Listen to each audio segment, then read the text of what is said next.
Fix this engine and I'll marry you, deal? The words sliced through the Seattle repair shop like a blade, dripping with mockery. Billionaire CEO Claire Montgomery stood there in her $1,000 heels, laughing at the quiet mechanic covered in grease. Everyone watched. Everyone waited. But what she didn't know, what nobody knew, was that this single father hiding behind a wrench had once designed engines that touched the stars. And her cruelty? It was about to cost her everything she thought she'd never need, her heart. Stay with me until the end and comment what city you're watching from. I want to see how far this story travels. The rain hammered against the glass windows of Montgomery Industries' executive garage like bullets, each drop a tiny percussion in the symphony of Seattle's perpetual gray. Inside, insulated from the storm by concrete and steel and $3 million worth of automotive engineering, Claire Montgomery stood with her arms crossed, her Valentino coat still perfectly draped across her shoulders, and murder in her ice-blue eyes.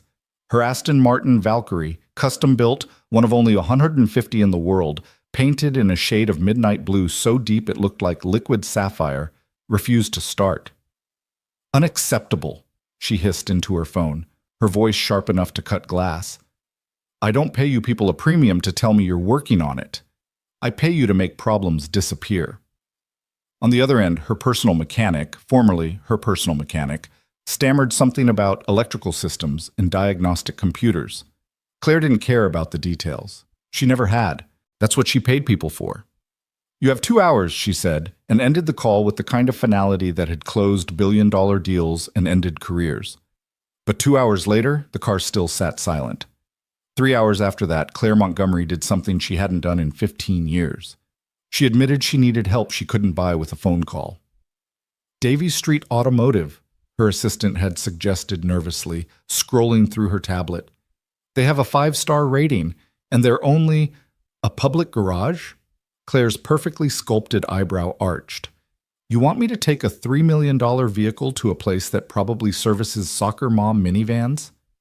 "They specialize in high-performance imports, Ms. Montgomery. European, Japanese." "Fine." Claire snatched her keys from the desk.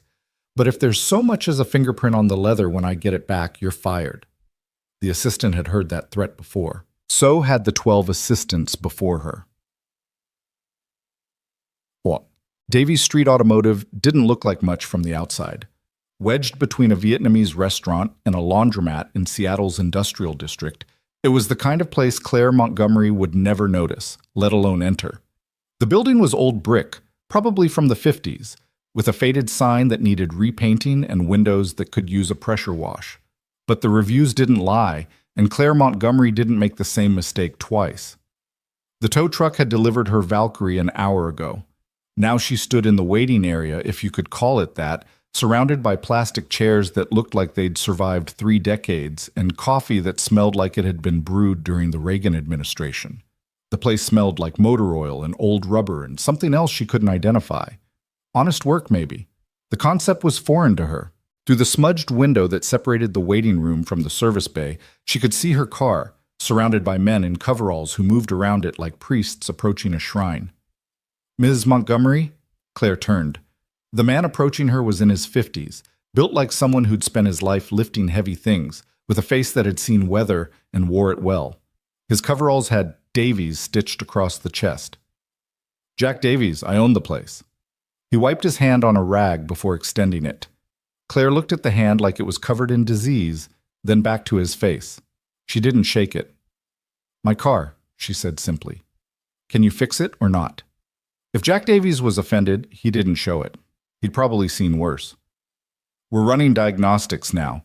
The electrical system on the Valkyrie is complex, derived from Formula One technology. It's not something you can just—" "I don't need the Wikipedia entry," Claire interrupted. "I need a timeline." "Best guess? 3 days? Maybe 4? "Unacceptable.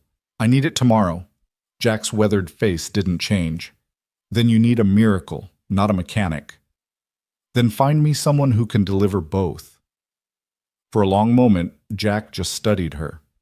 Claire was used to that look, the one that said people were trying to decide if she was worth the hassle.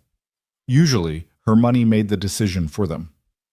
"I've got a new guy," Jack said finally. "Started 2 weeks ago. Doesn't talk much, keeps to himself, but I've never seen anyone read a system like him. Not just cars, any system. It's like he can see through metal. I don't care if he's a psychic. Can he fix my car? Honestly? Jack rubbed his jaw. If anyone can do it on your timeline, it's him. But no buts. Point me to him. Jack hesitated, then gestured toward the far corner of the service bay. Bay 7. Name's Nate Rhodes. Claire Montgomery walked into that service bay like a general surveying a battlefield. Her heels clicked against the concrete with military precision, each step an announcement of authority. Men looked up from their work, then quickly looked away when they met her eyes. She had that effect on people. Bay 7 was in the back corner, partially hidden behind a Mercedes that was elevated on a lift. The lighting was dimmer here, and for a moment Claire thought it was empty. Then she saw him. He was underneath a Ford pickup truck, American, probably 20 years old, held together more by faith than engineering. All she could see were his legs, covered in faded jeans that had actual holes from wear, not fashion, and work boots that had seen better years. A rolling creeper allowed him to slide in and out from under the chassis. "Excuse me," Claire said, her voice cutting through the ambient noise of the garage like a knife. The legs didn't move. "Excuse me," she repeated, louder this time. Still nothing. The sound of a ratchet echoed from under the truck. Claire Montgomery was not accustomed to being ignored. In her world, people jumped when she entered a room. They certainly didn't keep working on a pickup truck that probably wasn't worth the cost of the repair. She walked closer, her patience, never her strong suit, evaporating like water on hot metal. She could hear him breathing under there, the steady rhythm of someone completely absorbed in their work. "Are you deaf or just rude?" she snapped, and this time she nudged the creeper with her foot. Not quite a kick, but close enough. The ratcheting stopped. For a long moment, nothing happened. Then slowly, deliberately, the creeper rolled out from under the truck. The first thing Claire noticed was his hands. They were covered in grease, the kind that gets into every line and crease, turning fingertips black. Mechanic's hands, working hands, hands that had never known the luxury of a manicure or the softness of a desk job. The second thing she noticed was his face. He wasn't what she expected. Maybe early 30s, with dark hair that needed a cut and a jawline that suggested he'd been handsome once before life had worn the shine off. But it was his eyes that stopped her voice in her throat, dark brown, almost black, and completely, utterly calm. They looked at her with neither deference nor hostility. They simply looked at her like she was another problem to assess, another system to understand. "Can I help you?" His voice was quiet, measured, the kind of voice that didn't need to be loud to be heard. Claire recovered quickly. She always did. "Are you Nate Rhodes?" "I am. Jack Davies says you're good with complex electrical systems." "Jack says a lot of things." "Are you or aren't you?" Claire's patience was a finite resource, and this man was depleting it rapidly. Nate Rhodes sat up on the creeper, studying her with those unsettling, calm eyes. "Depends on the system. Aston Martin Valkyrie. Complete electrical failure. Diagnostic computers can't find the fault." Claire crossed her arms. "Can you fix it, or should I stop wasting my time?" For the first time, something flickered in those dark eyes. Interest, maybe, or challenge. The Valkyrie uses a hybrid system derived from the Aston Martin Valkyrie AMR Pro Racing program, Nate said quietly. The electrical architecture is integrated with the V12 and the battery pack through a central control unit that manages power distribution across 17 separate systems. When it fails, it's usually not the system itself.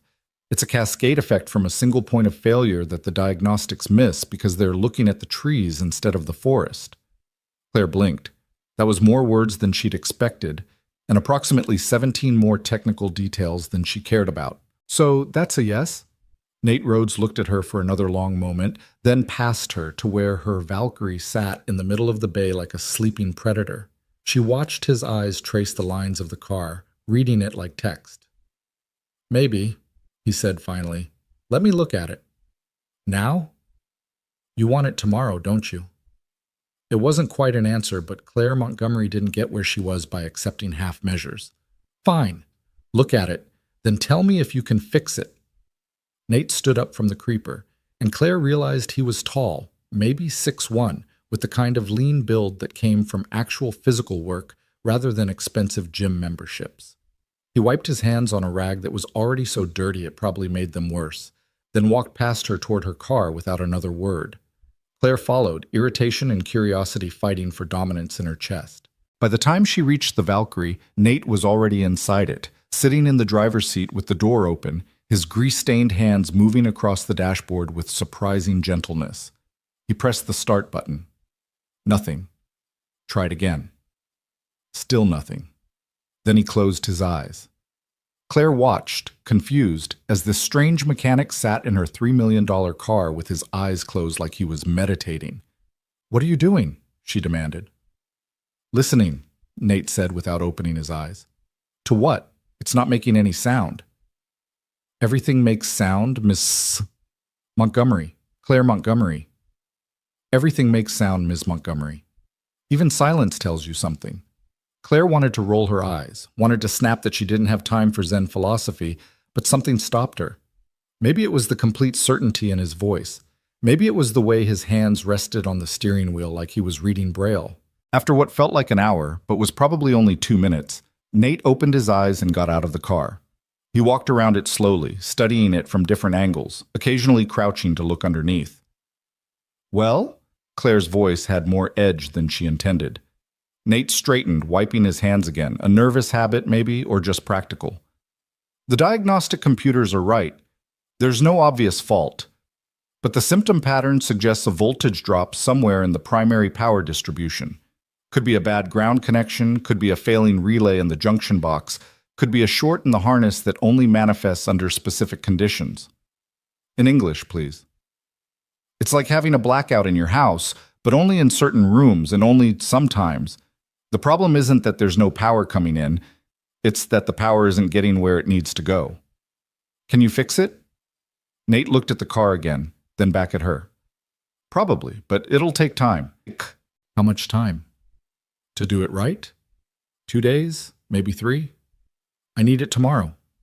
"Then you need someone willing to guess and replace parts until something works. That's not fixing it. That's gambling. And with this car, gambling means you could create new problems worse than the one you have." Claire Montgomery took a step closer to him, close enough that most people would have stepped back.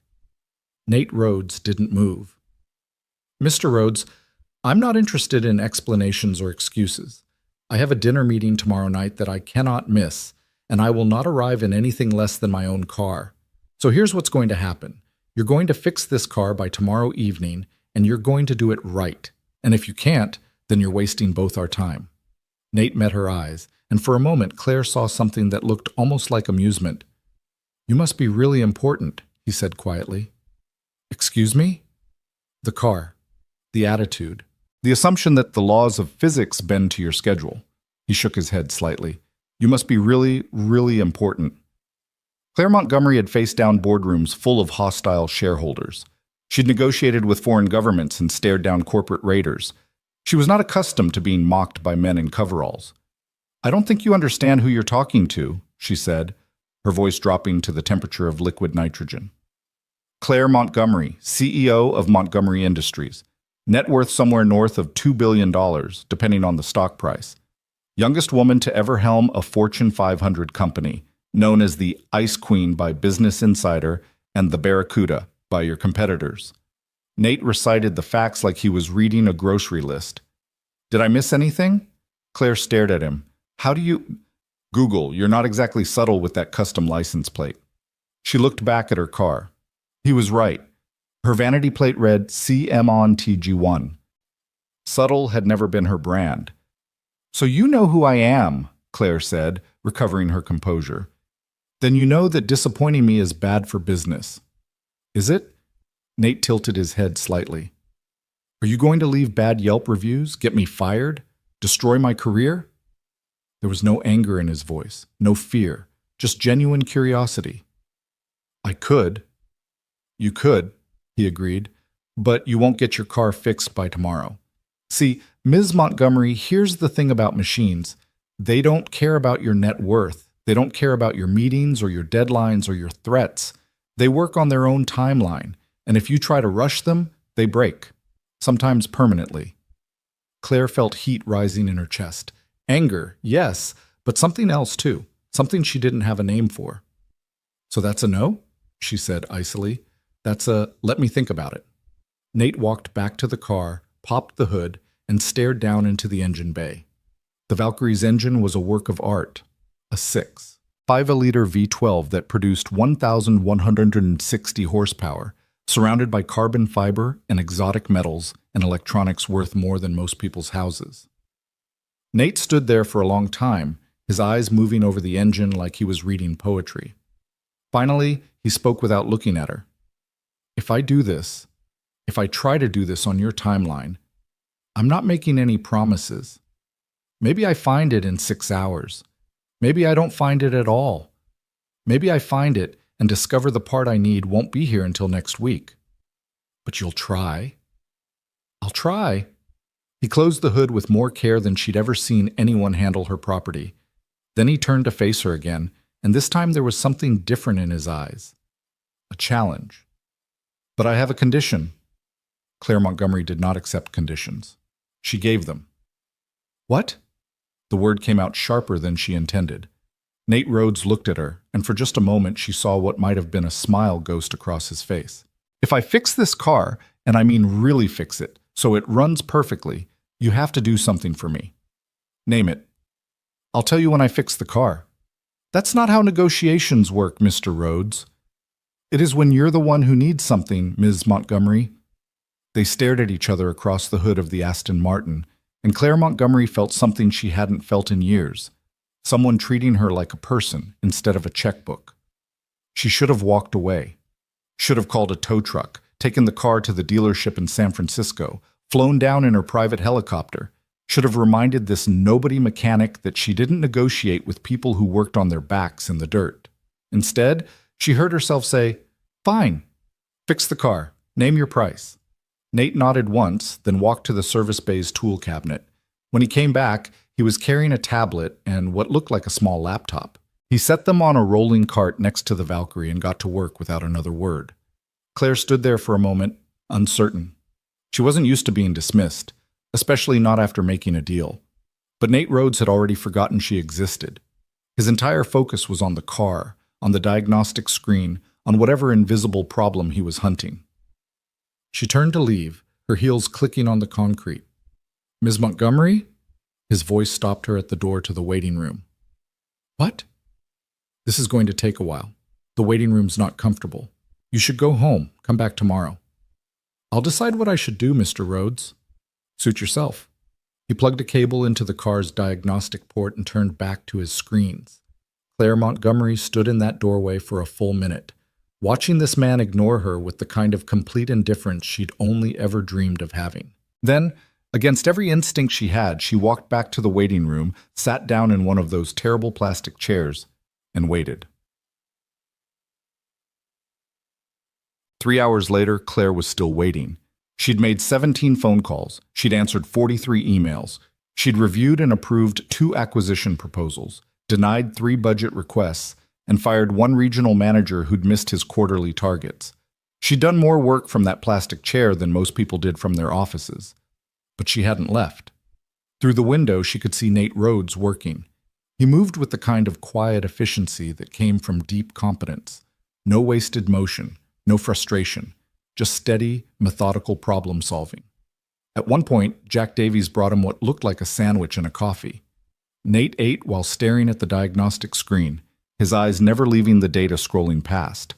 At another point, 2 of the other mechanics came over to look at what he was doing. She could see them talking, gesturing at the engine bay, but she couldn't hear the words. After a few minutes, they drifted away, shaking their heads. The sun was setting by the time Nate straightened up from the engine bay, rolled his shoulders, and closed the hood. Claire stood up so fast her phone nearly fell off her lap. When Nate walked into the waiting room, he looked tired. Not defeated, just tired. There was a new smudge of grease across his forehead, and his hands were even blacker than before. "Well?" Claire asked. "Found it," Nate said. "Corroded ground connection in the battery junction box, creating intermittent voltage drops that cascaded through the control unit. The diagnostic computers couldn't see it because it only manifested under specific load conditions. English, Mr. Rhodes. Rust on a wire. I cleaned it, reinforced it, tested it. Your car will start now. Claire felt something unexpected bloom in her chest. Relief, maybe, or vindication. She'd been right to trust him. Show me, she said. They walked back to the service bay together. The other mechanics had mostly left for the day, heading home to families and lives that didn't involve electronic automotive systems. The garage felt bigger in the gathering darkness, emptier. Nate opened the driver's door and gestured for her to get in. Claire slid behind the wheel, and for the first time in 48 hours, she felt like herself again. This car fit her like a second skin. She knew every curve, every response, every sound it should make. She pressed the start button. The engine roared to life with a sound like God clearing his throat, a deep, visceral bellow that climbed to a howl as the tachometer needle swept toward redline, then settled into a purr so perfect it made her heart ache. Claire Montgomery felt tears prick at her eyes and blinked them away angrily. It was just a car, just a machine, just metal and wires and exotic materials assembled by people who charged too much money. But it was her car, and it was perfect again. She let it idle for a moment, feeling the vibration through the steering wheel, listening to the symphony of combustion and electronics working in perfect harmony. Then she turned it off and looked at Nate Rhodes, who stood nearby with his hands in his pockets and something that might have been satisfaction on his face. It's fixed, she said unnecessarily. It's fixed, he agreed. Claire got out of the car, and for a moment they just stood there, looking at each other in the fluorescent light of the service bay. You have something you want from me, Claire said. Name it. Nate was quiet for a long moment. Then he smiled, actually smiled, and it changed his whole face, made him look younger and somehow sadder at the same time. Do you remember what you said when you first walked up to me? Claire tried to recall. It felt like years ago instead of hours. I asked if you could fix my car. Before that, when I was under the truck, when you kicked my creeper to get my attention. Claire felt heat rise in her cheeks. Not embarrassment exactly, but something close to it. I didn't kick it. I nudged it. You asked if I was deaf or rude, Nate said quietly, like those were the only two explanations for why someone wouldn't immediately respond to you. I don't see what that has to do with... Do you know why I was under that truck, Ms. Montgomery? The one that's probably worth less than your watch. Claire looked down at her Patek Philippe. He was right. Why? Because the guy who owns it is a single father, works 2 jobs, construction during the day, security at night. His truck is 23 years old. It's ugly, it leaks oil, the transmission slips, but it's paid for and he can't afford a car payment and he needs it to get to work. And he needs to get to work because he has a 7-year-old daughter who needs school clothes and groceries and all the things kids need. I still don't see... He paid me in cash this morning. $300 he probably didn't have. Not enough to cover the parts, definitely not enough to cover the labor. But I'm going to fix his truck anyway because that's what you do when fixing something means the difference between someone making rent or getting evicted. Claire stared at him. That's nice, Mr. Rhodes. Charitable. But what does it have to do with my car? Everything, Miss Montgomery, because you're standing here assuming that everyone exists to serve you, that money means you can treat people like inconveniences, that the world runs on your schedule. Nate's voice was still quiet, still calm, but there was steel underneath it now. And I'm standing here thinking about how I just spent 3 hours fixing a toy for someone who wouldn't even shake my boss's hand when he offered it. The words hung in the air between them like smoke. Claire Montgomery had been called many things in her life. Ruthless, brilliant, cold, the Ice Queen, the Barracuda. She'd been called names in boardrooms and in profile pieces and probably in bedrooms after she'd left them. None of it had ever bothered her, but something about the way this grease-stained mechanic looked at her made her feel small. You want an apology? She said, and her voice came out harder than she intended. Fine, I'm sorry I interrupted your charity work to ask you to do your actual job. I don't want an apology, Nate said. I want you to understand something. What? That people aren't systems. You can't just throw money at them and expect them to work the way you want. They're messy and complicated, and they break in ways you can't predict. And sometimes, Ms. Montgomery, the most important repairs are the ones that don't come with a price tag. Claire wanted to argue, wanted to tell him he was wrong, that the world absolutely did run on money and power and knowing which buttons to push. Wanted to remind him that she'd built an empire on understanding exactly how to make people work the way she wanted. But something stopped her. Maybe it was the way he looked at her. Not with anger or judgment, but with something that looked almost like pity. Maybe it was the fact that he'd fixed her car when no one else could. Maybe it was just exhaustion. "What do you want from me?" she asked instead. Nate reached into his pocket and pulled out something small. He held it out to her. Claire looked down. It was a spark plug, old, corroded, clearly no longer functional. "What is this?" "Keep it," Nate said, as a reminder. Of what? That even the most expensive machines break down to the same basic principles. Fuel, air, spark. Remove any one of those elements, and it doesn't matter how much money you spent, it won't run. He closed her fingers around the spark plug. "Same with people, Miss Montgomery. We're all just trying to keep our engines running." For a moment, Claire just stood there, holding this worthless piece of metal in her hand. Then she looked up at Nate Rhodes, really looked at him, maybe for the first time, and saw someone who'd probably been broken down and rebuilt more times than her Valkyrie. "That's it?" she said quietly. "That's your price? A philosophy lesson and a broken spark plug?" "That's it," Claire laughed. She couldn't help it. The sound echoed through the empty garage, harsh and unexpected. "You could have asked for anything, money, a job, a favor. I would have given it to you."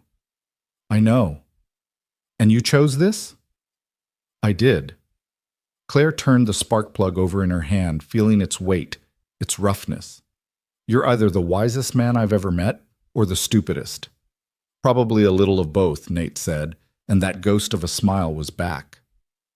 Claire Montgomery slipped the spark plug into her coat pocket and pulled out her phone. "How much do I owe you for the repair?"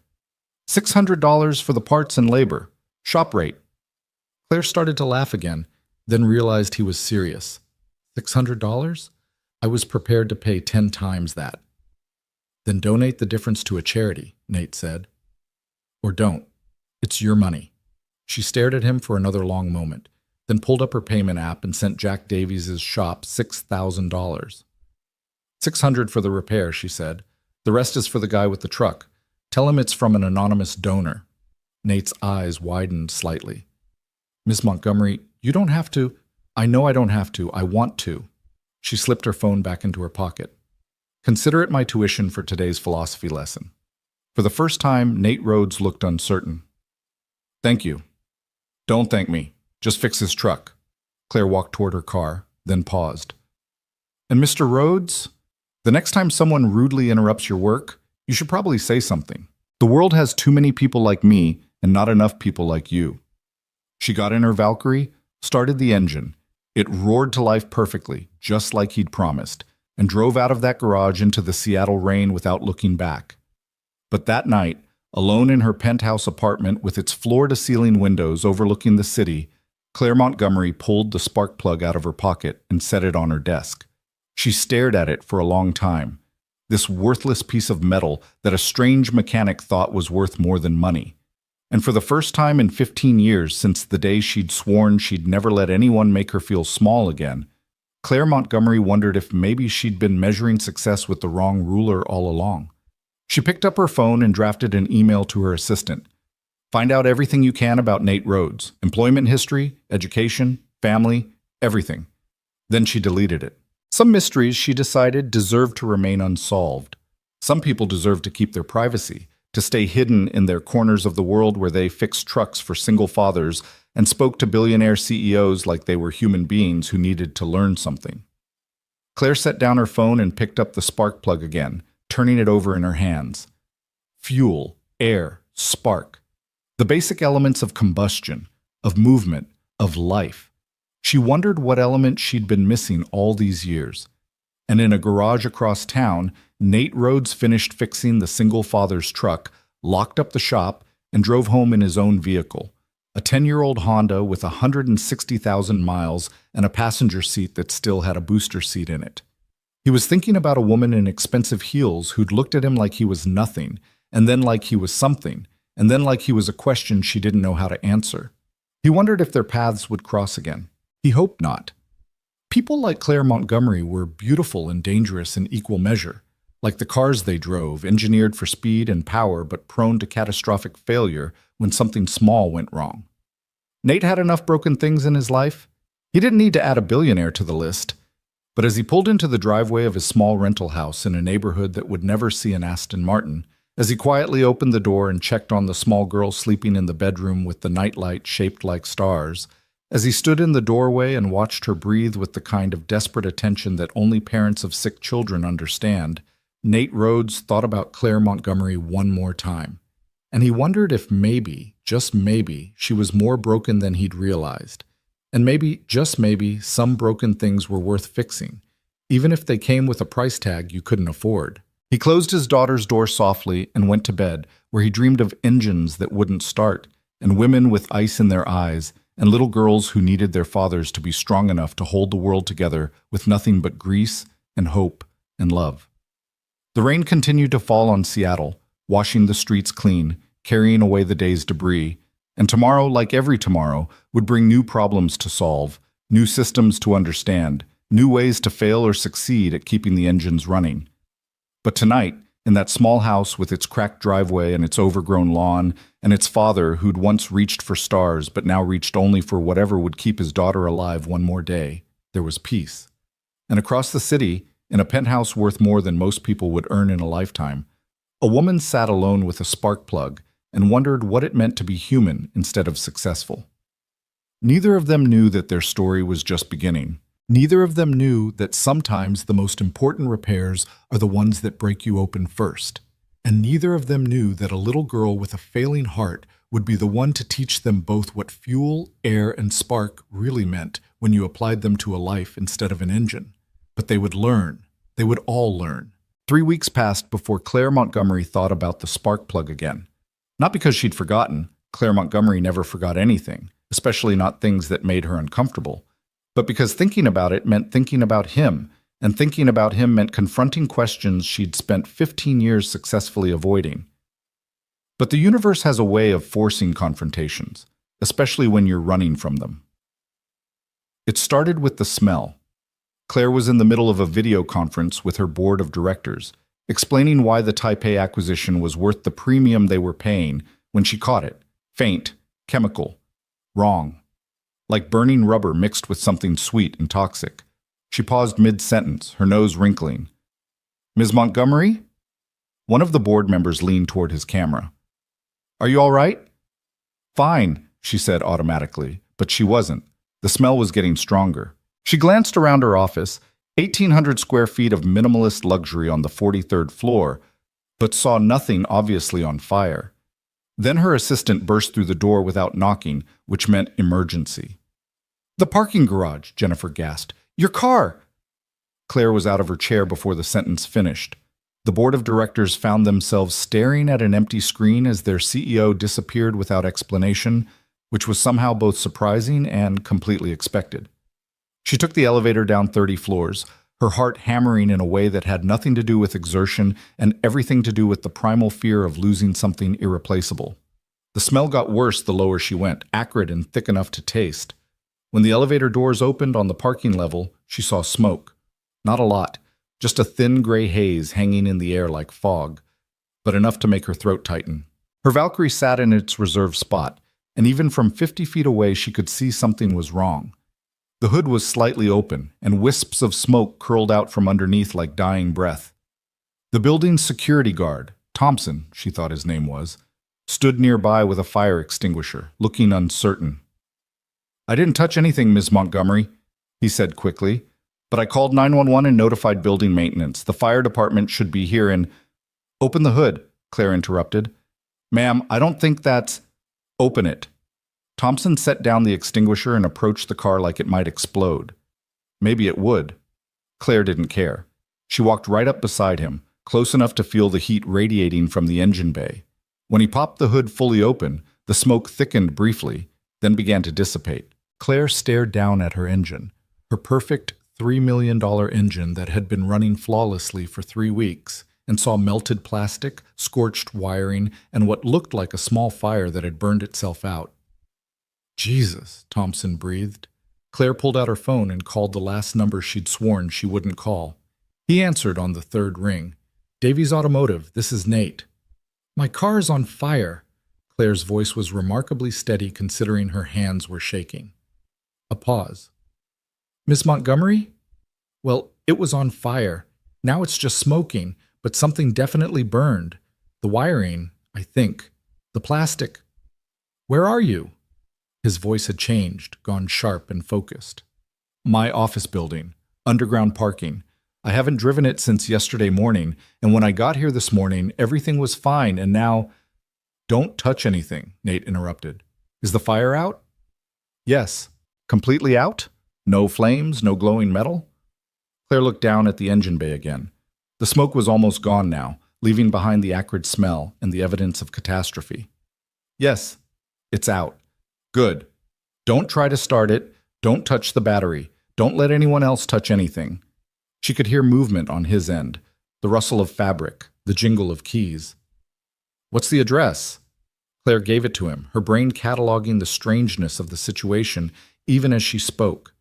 She was calling a mechanic, not her mechanic, not even a mechanic she paid a retainer to, because something in her chest had insisted that if anyone could understand what went wrong, it was him. I'll be there in 20 minutes, Nate said. Probably less if traffic cooperates. Just keep people away from it until I get there. Why? Is it dangerous? Depends on what caused the fire. If it's an electrical short, probably not. If it's something with the fuel system or the battery pack, maybe. I won't know until I see it. 20 minutes? Claire repeated. 20 minutes, Nate confirmed, and ended the call. Claire stood there in the parking garage with smoke in her lungs and Thompson hovering nearby looking confused, and realized she was trusting a man she'd met once for 3 hours to come save her car. A man who'd given her a spark plug and a lecture about humanity. A man who probably thought she was exactly the kind of entitled billionaire who deserved to have her expensive toys catch fire. She should have called the dealership, should have called her insurance company, should have called literally anyone else. But she'd called him. 18 minutes later, Claire had been counting. A 10-year-old Honda pulled into the garage and parked in a visitor spot. Nate Rhodes got out wearing the same faded jeans and work boots, though this time his shirt was clean and his hands were free of grease. He carried a toolbox in one hand and what looked like a diagnostic tablet in the other. He walked up to her car without greeting her, without small talk, and stopped dead when he saw the engine bay. Shit, he said quietly. That bad? That's not good. Nate set down his toolbox and leaned over the engine, his eyes scanning the damage with systematic precision. After a moment, he pulled a flashlight from his pocket and started tracing individual wires, following their paths through the serpentine complexity of the engine bay. Claire watched him work, remembering this focus from before. The world could be ending around Nate Rhodes and he wouldn't notice, not when there was a system to understand, a problem to solve. This shouldn't have happened, he said after several minutes. Obviously. No, I mean, he straightened, wiping soot off his hands onto his jeans. The work I did 3 weeks ago was nowhere near this section of the engine.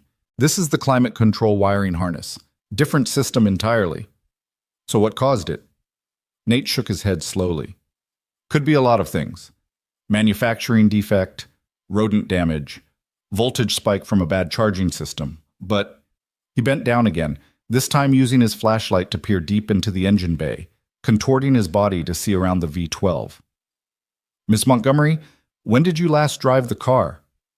Yesterday morning, like I said. And it was fine? No warning lights, no strange smells, nothing unusual? Nothing. It was perfect. Nate was quiet for a long moment, his flashlight beam moving across scorched plastic and melted rubber. Then he stood up and pulled out his phone, holding it over the engine bay and taking several photographs from different angles. What are you doing? Claire asked. Documenting. He took another photo, this time focusing on something specific that Claire couldn't identify. Ms. Montgomery, I need to ask you something, and I need you to answer honestly. All right. Has anyone else worked on this car since I fixed it? Claire thought back over the past 3 weeks. No, just routine maintenance at my building. They check the tire pressure, add washer fluid, that kind of thing, but no actual mechanical work. Who does that maintenance? The building has a service contract with some company. I don't know which one. She paused. Why? Instead of answering, Nate took one more photograph, then scrolled through the images he'd captured. His face was unreadable, but Claire knew that look. She wore it in boardrooms when she'd spotted something wrong in a presentation, but wasn't ready to say it out loud yet. Tell me, she said. It might be nothing. Tell me anyway. Nate turned his phone around, showing her one of the photos. It was a close-up of some wiring, melted and charred, but Claire couldn't see what he was seeing. Look here. He zoomed in on part of the image. See these two wires? They're from different systems. One is for the climate control, one is for the headlight circuit. They should never touch. They're insulated. They're routed separately. They're in different harnesses. But they're touching in the photo. They're not just touching, Ms. Montgomery. They're stripped. Someone removed the insulation and twisted them together. The words hung in the air like smoke. Are you saying someone sabotaged my car? Claire's voice was very quiet.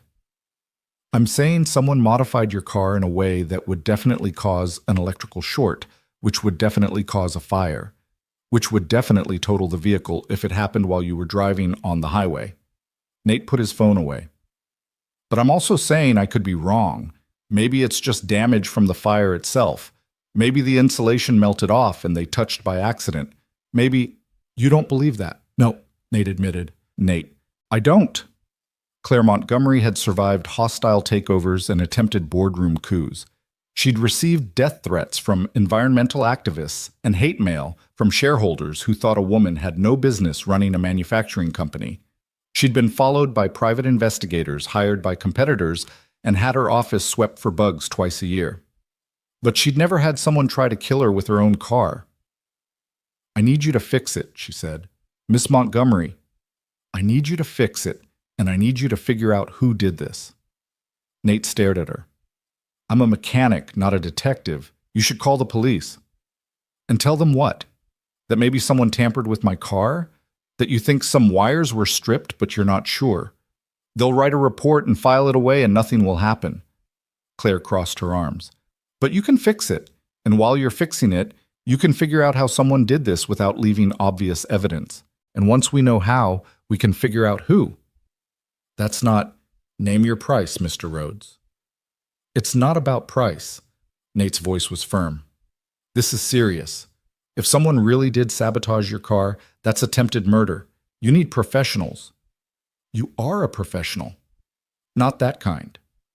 They stared at each other across the hood of her smoking Valkyrie, and Claire saw something in his eyes she hadn't seen before. Concern. Not for himself, not for the car, but for her. Like she was a person who might actually be in danger rather than a walking checkbook who could buy her way out of anything. It made her chest feel strange. Please, she said quietly, and the word felt foreign in her mouth. Claire Montgomery didn't beg. She demanded, she ordered, she negotiated. But this man with his honest eyes and his careful hands was looking at her like she mattered, and it made her want to be someone who deserved that look. Nate sighed. I'll tow it to the shop. I'll fix it. I'll document everything I find, and then you're calling the police. Agreed. And you're getting better security for your parking garage. Already making the call. Claire pulled out her phone. And Ms. Montgomery? Nate waited until she looked at him. Until we figure this out, you might want to consider other transportation. I can fix the car, but I can't protect you from whoever did this. I can protect myself, Mr. Rhodes. Can you? It wasn't a challenge, just a genuine question. Because the kind of person who sabotages a car like this isn't going to stop just because it didn't work the first time. Claire thought about her penthouse with its security system, and her office with its panic buttons, and her life with its carefully constructed walls designed to keep everyone at a distance where they couldn't hurt her. She thought about enemies. She had plenty. And whether any of them hated her enough to commit murder. The answer was probably yes. I'll be careful, she said finally. Nate nodded, but he didn't look convinced.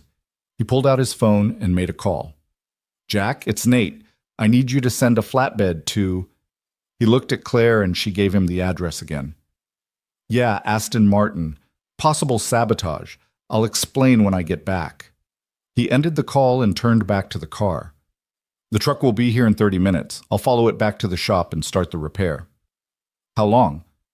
Depends on the damage. Could be a few days, could be a week. I need it faster. Ms. Montgomery, the car was on fire. Fast isn't... I have the Seattle Automotive Gala this Saturday. I'm receiving an award. I will not arrive in a rental car. Nate looked at her like she'd just told him she planned to juggle chainsaws during the ceremony. Someone just tried to kill you and you're worried about appearances at a party? It's not a party. It's the single most important networking event of the year for automotive manufacturing on the West Coast. And yes, I'm worried about appearances, because appearances are everything in my world, Mr. Rhodes. Then rent something impressive. I own something impressive. I want it fixed. They were back to staring at each other, and Claire could feel the frustration radiating off him in waves. Good. Let him be frustrated. Let him see what it was like to deal with someone who didn't bend just because you made logical arguments and had moral high ground. 3 days? Nate said finally. That's the best I can do. And that's if I work around the clock and nothing goes wrong and I don't find more damage than what I can see right now. 3 days? Done. And you owe me another favor. Claire's eyebrow arched. Another broken spark plug? I haven't decided yet. That's not how... It is now. Nate pulled a business card from his pocket and handed it to her. It was simple white cardstock with just a name and phone number, no title or logo. Call me if anything else happens, anything strange, anything suspicious, anything that makes you nervous. And I mean it about being careful.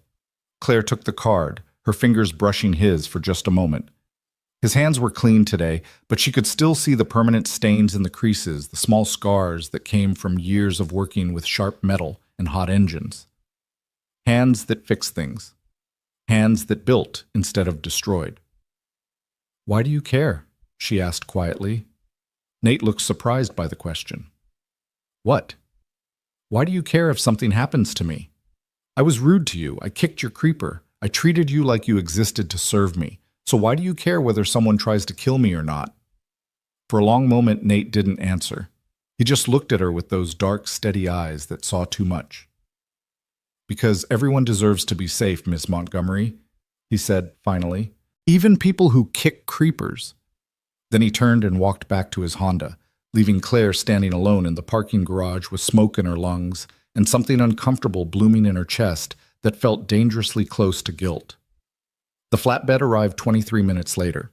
2 men she didn't know loaded her Valkyrie with the kind of care usually reserved for museum pieces, which it basically was.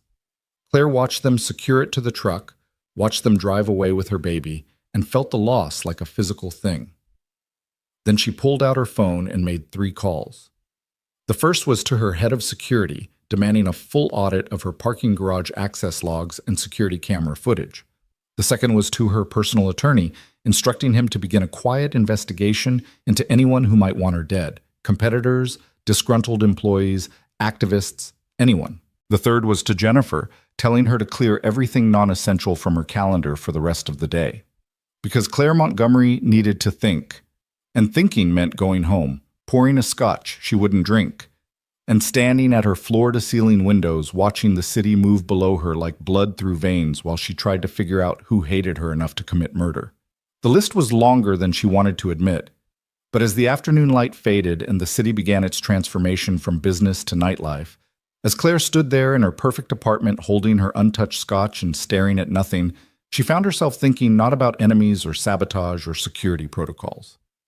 She was thinking about a mechanic who'd asked her why she cared, and wondering when she'd become the kind of person who needed to be asked that question. The next day, Claire took an Uber to work. It felt wrong, like admitting defeat, but Nate's words kept echoing in her head. The kind of person who sabotages a car like this isn't going to stop. She spent the morning in meetings that felt hollow and pointless. Every time someone mentioned quarterly projections or market share, she wanted to scream that none of it mattered if she was dead. But she didn't scream. She nodded and made decisions and signed approvals and played the role of the Ice Queen with the same precision she'd perfected over 15 years. At lunch, she couldn't eat. At 2 o'clock, Nate called. "I need you to come to the shop," he said without preamble. "What did you find?" "Just come, please." The please was what convinced her. Claire canceled her 3 o'clock, ignored Jennifer's protests, and took another Uber across the city to Davies Automotive. The shop looked different in daylight, less menacing, more mundane. Just a building where people fixed cars and went home to their lives. When she walked in, Jack Davies was behind the counter and looked up with something that might have been sympathy. "He's in Bay 7, Jack said. "Fair warning, he's been up all night. He might be a little punchy." Claire walked through the waiting room into the service bay and immediately saw what Jack meant. Nate was sitting on the floor next to her disassembled Valkyrie, surrounded by parts and wiring harnesses and what looked like every diagnostic tool the shop owned. His eyes were red-rimmed, his hair was standing up in directions hair shouldn't stand, and he had that particular kind of exhaustion that came from running on nothing but caffeine and obsession. He looked up when she approached, and the expression on his face made her chest tighten. "Show me your phone," he said. "What?" "Your phone. Let me see it." Claire pulled out her iPhone, confused. Nate took it from her, turned it over in his hands, then handed it back. "When did you last update your security settings?" "I don't know. My IT department handles that. Why?" Instead of answering, Nate stood up and walked to a laptop balanced on top of a toolbox. He typed something, then turned the screen toward her. It was a map of Seattle. A blue dot pulsed on the screen, marking a location Claire recognized immediately, her office building. "That's your car," Nate said quietly. "Or rather, that's where your car's GPS system thinks it is because that's what the diagnostic computer is telling me." "I don't understand." "Someone hacked your car's computer system, Ms. Montgomery. Not just the electrical system, the whole thing. GPS, diagnostics, entertainment system, everything. They had complete access to your vehicle's location, speed, driving patterns." He pulled up another screen showing data that meant nothing to Claire, but clearly meant everything to Nate. They knew exactly when you drove the car, where you parked it, how long it sat idle, and they used that information to time the sabotage perfectly. Claire felt cold. How is that possible? Modern cars are computers on wheels.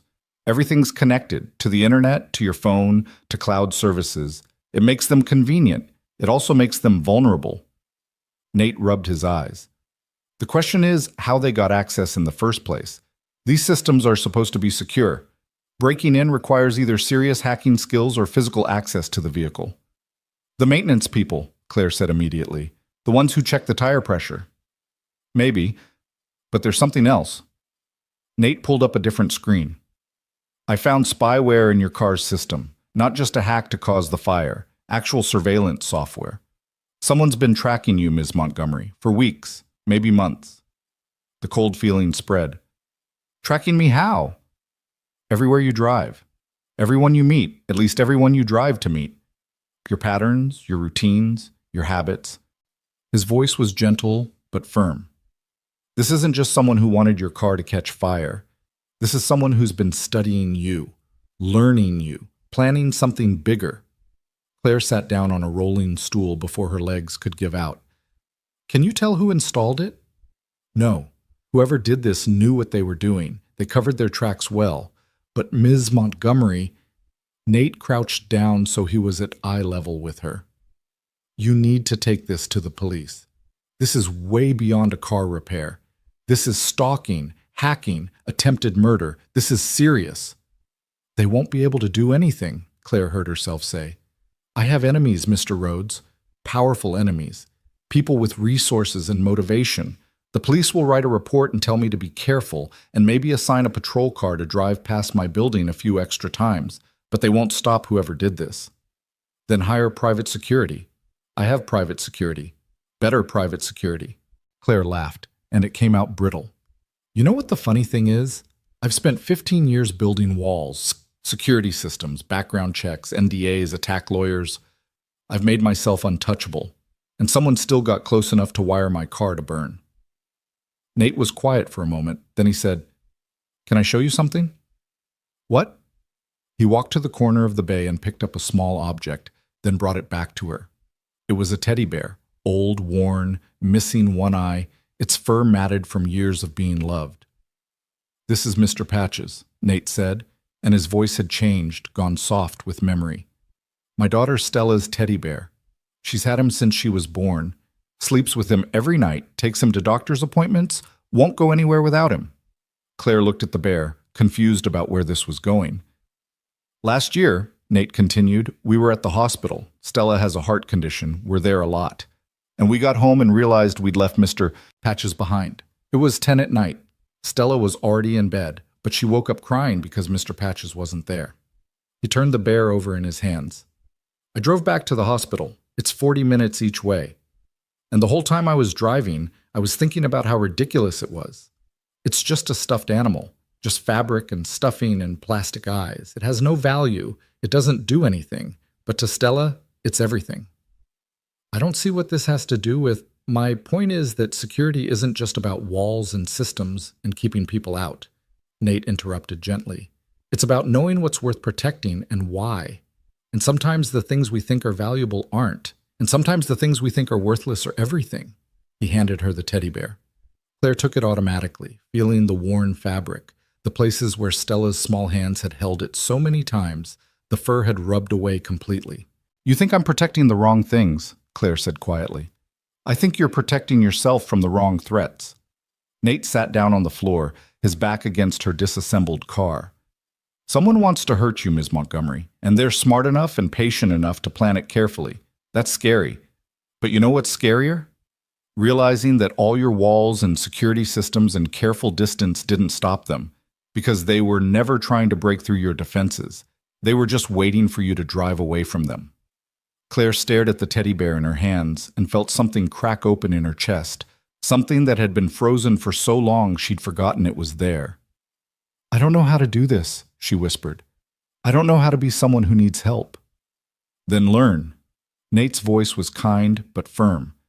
"Because whatever's coming, Ms. Montgomery, you can't face it alone. Not this time."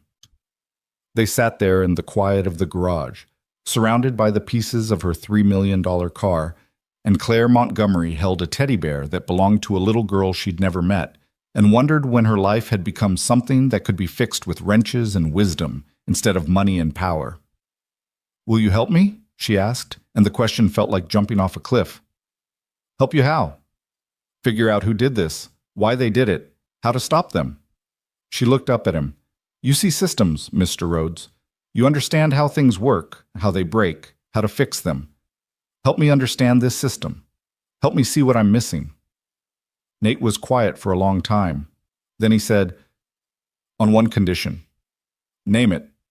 "Tomorrow's Saturday. The shop's closed. Come by at 2 o'clock. "Why?" "You'll see. That's the condition. You show up, no questions, no excuses." Claire wanted to argue, wanted to demand answers, wanted to maintain control of the situation. But something in his eyes stopped her. The same thing that had made her call him when her car was on fire. The same thing that made her trust him now, even though he'd given her no reason to except being honest. "Fine," she said. 2 o'clock tomorrow." "Good." Nate stood up and offered her his hand. She took it, letting him pull her to her feet, and for just a moment they stood there holding hands like they were sealing a pact that went deeper than words. Then Claire handed him back the teddy bear and walked out of the garage with her heart hammering and her mind racing and the distinct feeling that she'd just agreed to something that would change everything. She just didn't know how yet. Saturday arrived with the kind of gray Seattle morning that made the whole world feel like it was holding its breath.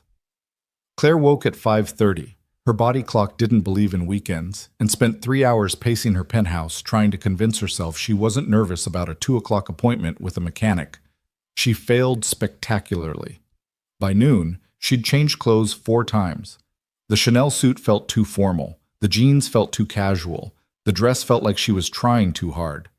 She finally settled on dark slacks and a cashmere sweater that cost more than most people's monthly rent, then immediately second-guessed the choice. "You're being ridiculous," she told her reflection. "It's a mechanic. In a garage. He's probably going to show you how to check your oil or some other mundane thing that normal people know how to do." But the face in the mirror didn't look convinced, and neither was she. At 1:45, Claire pulled up to Davies Automotive in the back of an Uber. She still didn't have her car, and the loaner the insurance company had offered was a Mercedes sedan that she'd refused on principle. The shop looked closed, which made sense since it was Saturday, but Nate's Honda was parked out front. She paid the driver and stood on the sidewalk for a moment, feeling uncharacteristically uncertain. Through the grimy windows, she couldn't see any movement, couldn't hear any sounds.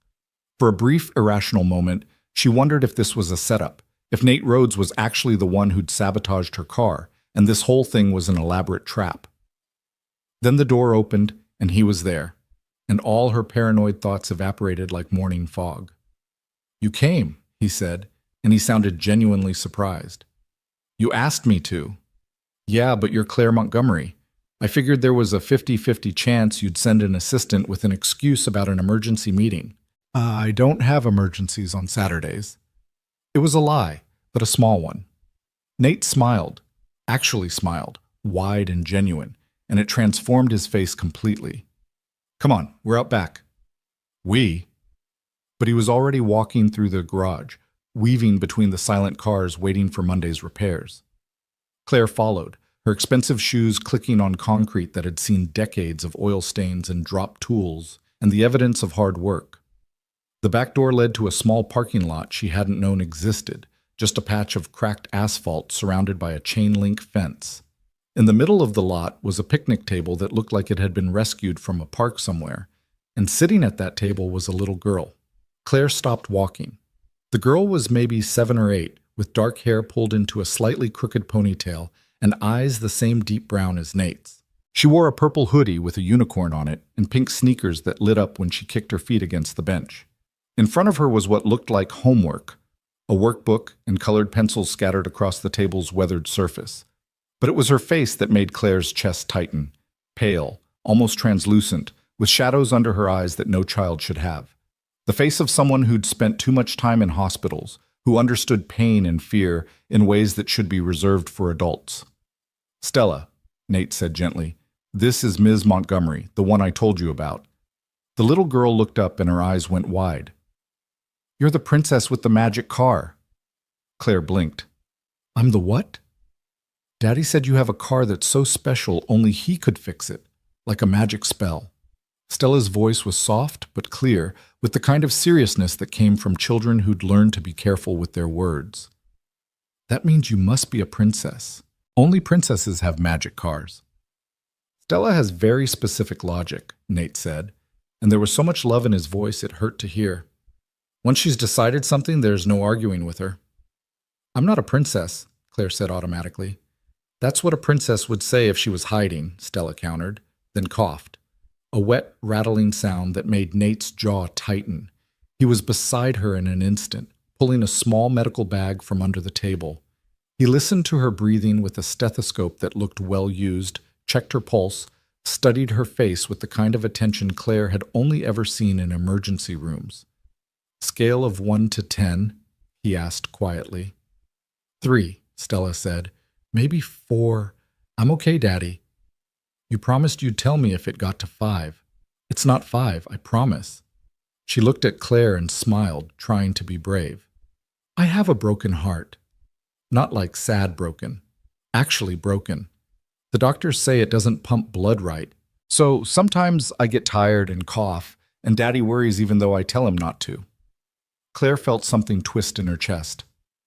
"That sounds scary." "Sometimes," Stella admitted. "But Daddy says brave people are just scared people who keep going anyway. So I'm being brave." Nate finished his examination and put the stethoscope away, but his hand stayed on Stella's shoulder, a constant point of contact, like he needed to physically feel her there to know she was okay. "Why don't you show Ms. Montgomery what you're working on?" he suggested. Stella brightened immediately. "I'm making a list of the best things in the world. Want to see?" Before Claire could answer, the little girl had pulled her workbook closer and started reading in the careful, deliberate way of children who were still learning that words on paper had sounds attached. "Number 1, Daddy. Number 2, Mr. Patches, that's my bear. Number 3, chocolate ice cream. Number 4, when the rain stops and you can see the sky. Number 5, people who fix broken things." She looked up at Claire. "What would be on your list?" The question was so simple, so sincere, that Claire found herself speechless. What were the best things in her world? Her company? Her net worth?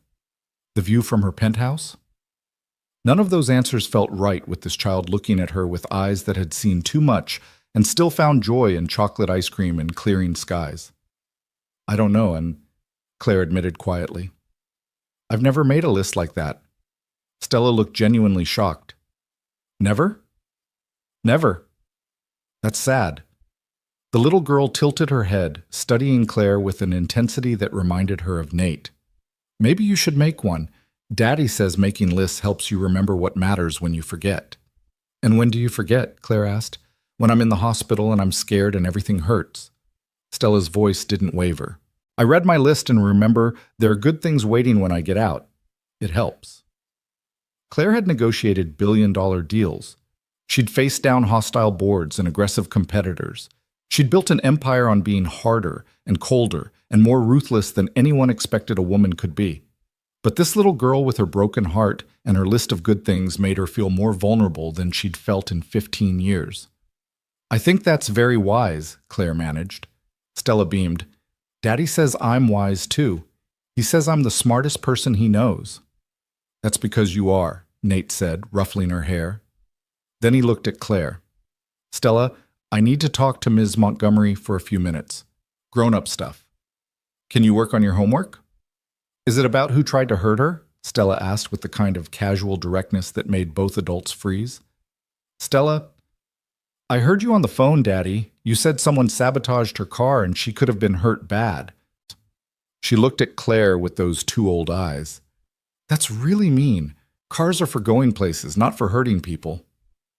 Nate crouched down so he was at eye level with his daughter. You're right, it was mean, but Ms. Montgomery is okay, and we're going to make sure she stays okay. Deal? Deal. Stella held out her pinky finger. Nate hooked it with his own, and they shook solemnly, a ritual that clearly had deep history. Then Nate stood and gestured for Claire to follow him to the far side of the parking lot, out of Stella's earshot but still within sight. She noticed he positioned himself so he could see his daughter at all times, like a soldier keeping his back to a wall. I'm sorry, he said when they were far enough away. I probably should have warned you about Stella, but if I'd told you I was bringing my daughter, you wouldn't have come. You're right, Claire admitted. I wouldn't have. I don't do well with children. Why not? Because they're honest.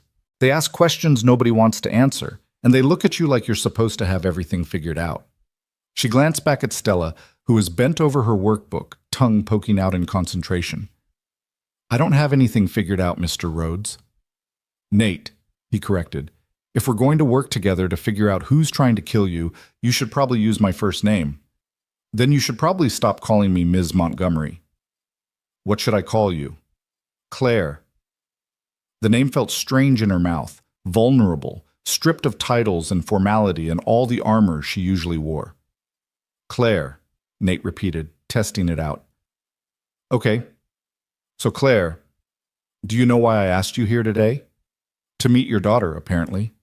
Partly, but mostly to show you something. He nodded towards Stella.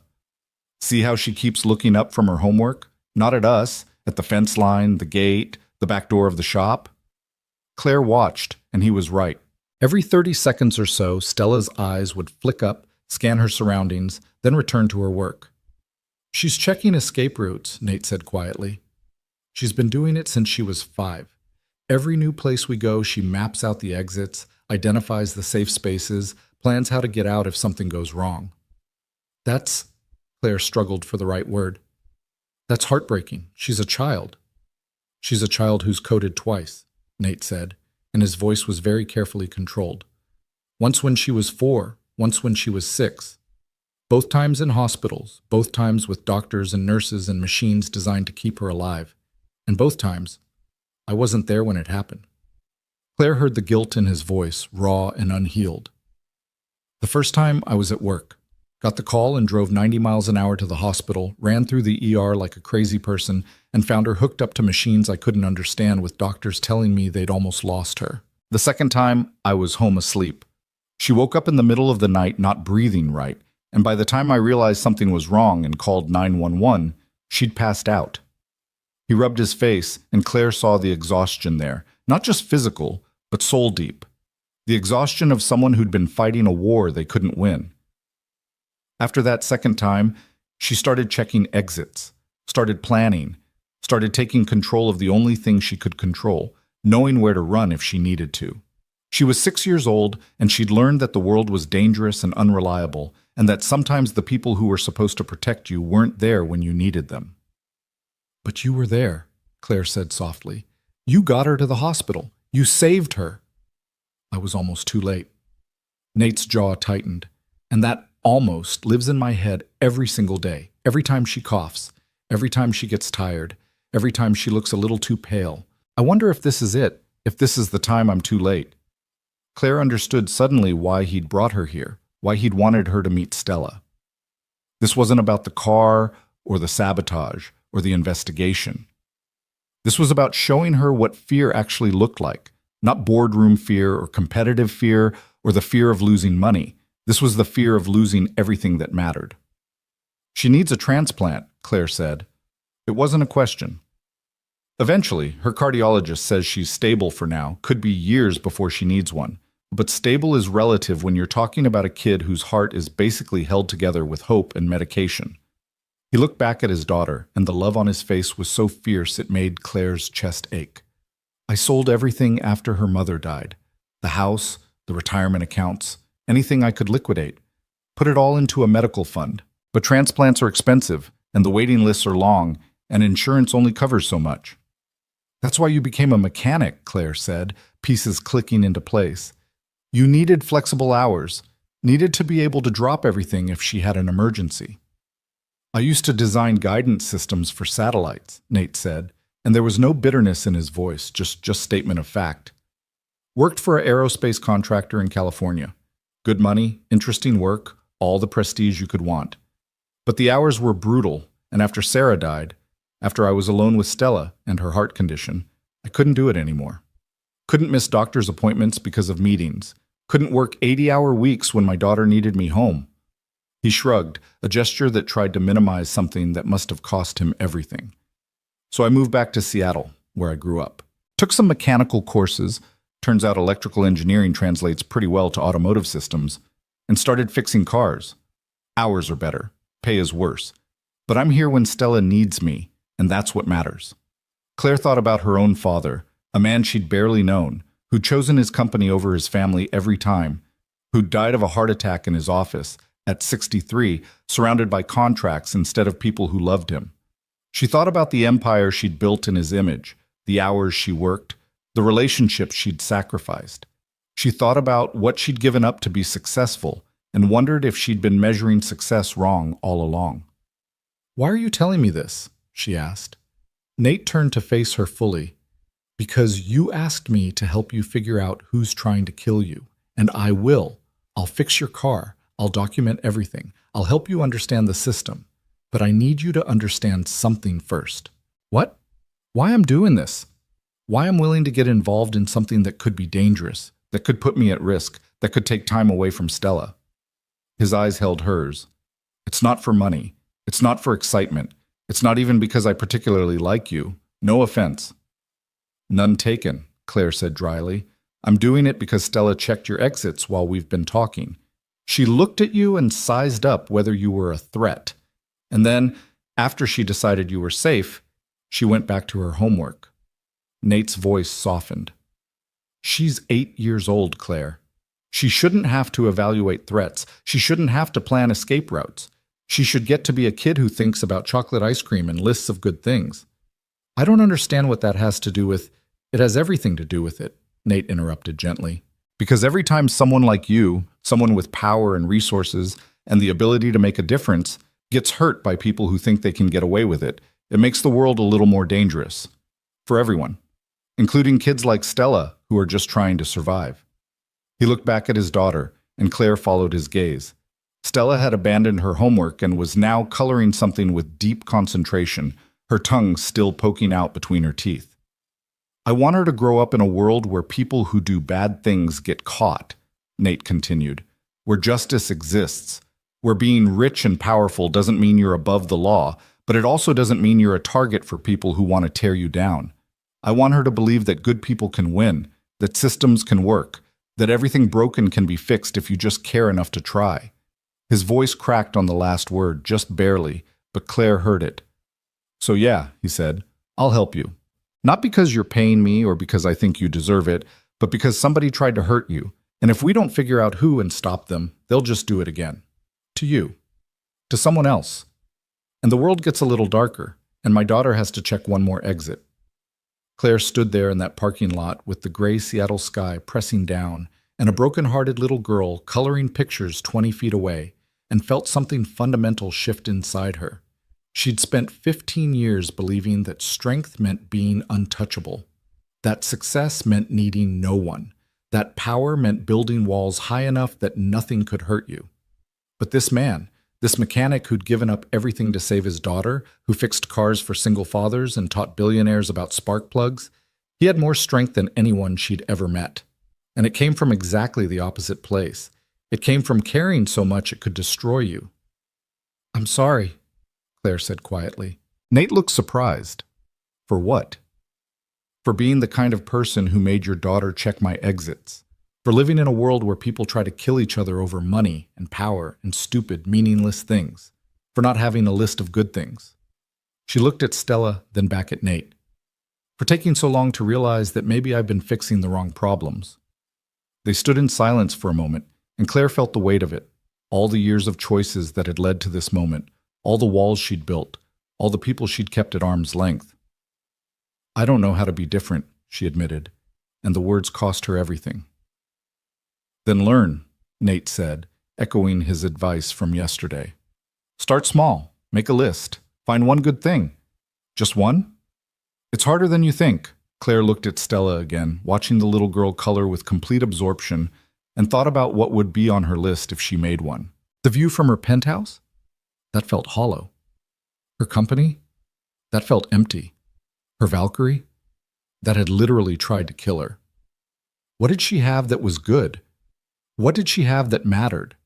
The question terrified her because the answer was nothing. Stella, Nate called. Come here for a second. The little girl hopped off the bench and ran over. Actually ran, which seemed impossible for someone with a failing heart. But children defied logic when they wanted to. She stopped in front of them, slightly breathless, looking up with expectant eyes. Ms. Montgomery needs help with something, Nate said. Can you be her helper? What kind of help? Stella asked. Claire crouched down so she was at the girl's eye level, ignoring the voice in her head that said her cashmere sweater would get dirty from the asphalt. Your dad says I should make a list, like yours, of good things, but I don't know where to start. Stella considered this with utmost seriousness. What makes you happy? I don't know. What do you think about when you're sad? Work, mostly. That's not good things. That's distraction things. Stella shook her head like a tiny professor correcting a student. Good things are things that make your heart feel warm, like when Daddy hugs me, or when Mr. Patches smells like home, or when I finish all my medicine and get a sticker from the nurse. I don't think I have things like that, Claire said honestly. Stella's face fell. Everyone has things like that. You just have to look harder. She reached out and took Claire's hand, just grabbed it, like it was the most natural thing in the world, like billionaire CEOs held hands with 8-year-olds all the time. Her hand was small and warm and impossibly fragile. Close your eyes, Stella instructed. What? Close your eyes. I'll help you find something good. Claire looked at Nate, who just shrugged. You made this deal, his expression said. So Claire closed her eyes, feeling ridiculous and vulnerable and strangely hopeful. Think about the last time you felt safe, Stella said softly. Not powerful or successful or important, just safe. Claire's mind spun backward through years of memories. Board meetings where she'd crushed opposition, deals where she'd emerged victorious, moments of triumph and conquest and winning. None of them felt safe. She went further back, past her years as CEO, past business school, past college, searching for a moment when she'd felt truly, genuinely safe. And found one. She was 6 years old, maybe 7. Her mother, dead now for 20 years, was braiding her hair before school. Claire could feel the gentle tug of fingers working through tangles, could smell her mother's perfume, could hear the soft humming of some forgotten song. "I'm going to make sure you're the strongest girl in the whole world," her mother had said. "So strong that nothing can ever hurt you." And Claire had believed her, had felt safe in that belief, in those hands, in that moment before the world taught her that strength meant being alone. "Did you find something?" Stella's voice pulled her back to the present. Claire opened her eyes, and they were wet. When had she started crying? "I found something," she whispered. "Good." Stella squeezed her hand. "That's number 1 on your list. Now you just need to find more." The little girl let go and ran back to her coloring, leaving Claire crouched on the asphalt with tears on her face, and Nate looking at her with something that might have been understanding. "She's remarkable," Claire said, standing up and trying to compose herself. "She is," Nate agreed, "and terrifying. She sees things other people miss." "Like her father." "Maybe," Nate smiled slightly. "Or maybe we just both learned to pay attention to what matters instead of what doesn't." They stood there in the gray afternoon light, and Claire felt something settling in her chest. A decision, maybe, or a commitment. She didn't know how to be the person Stella thought she should be, didn't know how to find good things or make lists or believe that the world could be fixed, but she could try. "Thank you," she said, "for this, for trusting me with her." "Don't thank me yet," Nate said. "We still have to figure out who wants you dead." "Right." Claire pulled out her phone and checked the time, nearly 4 o'clock. Where had the last 2 hours gone? "What's the plan?" "I've been thinking about that. The hack on your car was sophisticated, required access to systems that aren't easy to breach. That means either someone very skilled or someone with inside access." "Inside access to what?" "Your life," Nate said bluntly.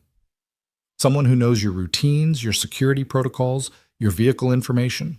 Someone who could get close enough to plant surveillance software without raising suspicion." Claire's mind immediately went to her employees, hundreds of them, any one of whom might have a grudge or a reason. "That's a lot of people." "Not really. We can narrow it down. Who has access to your car?" "Me. My parking garage attendants. The maintenance company. My driver, but I rarely use him." "Who knows your schedule?" "My assistant, my security team, my executive team." "Who has reason to want you gone?"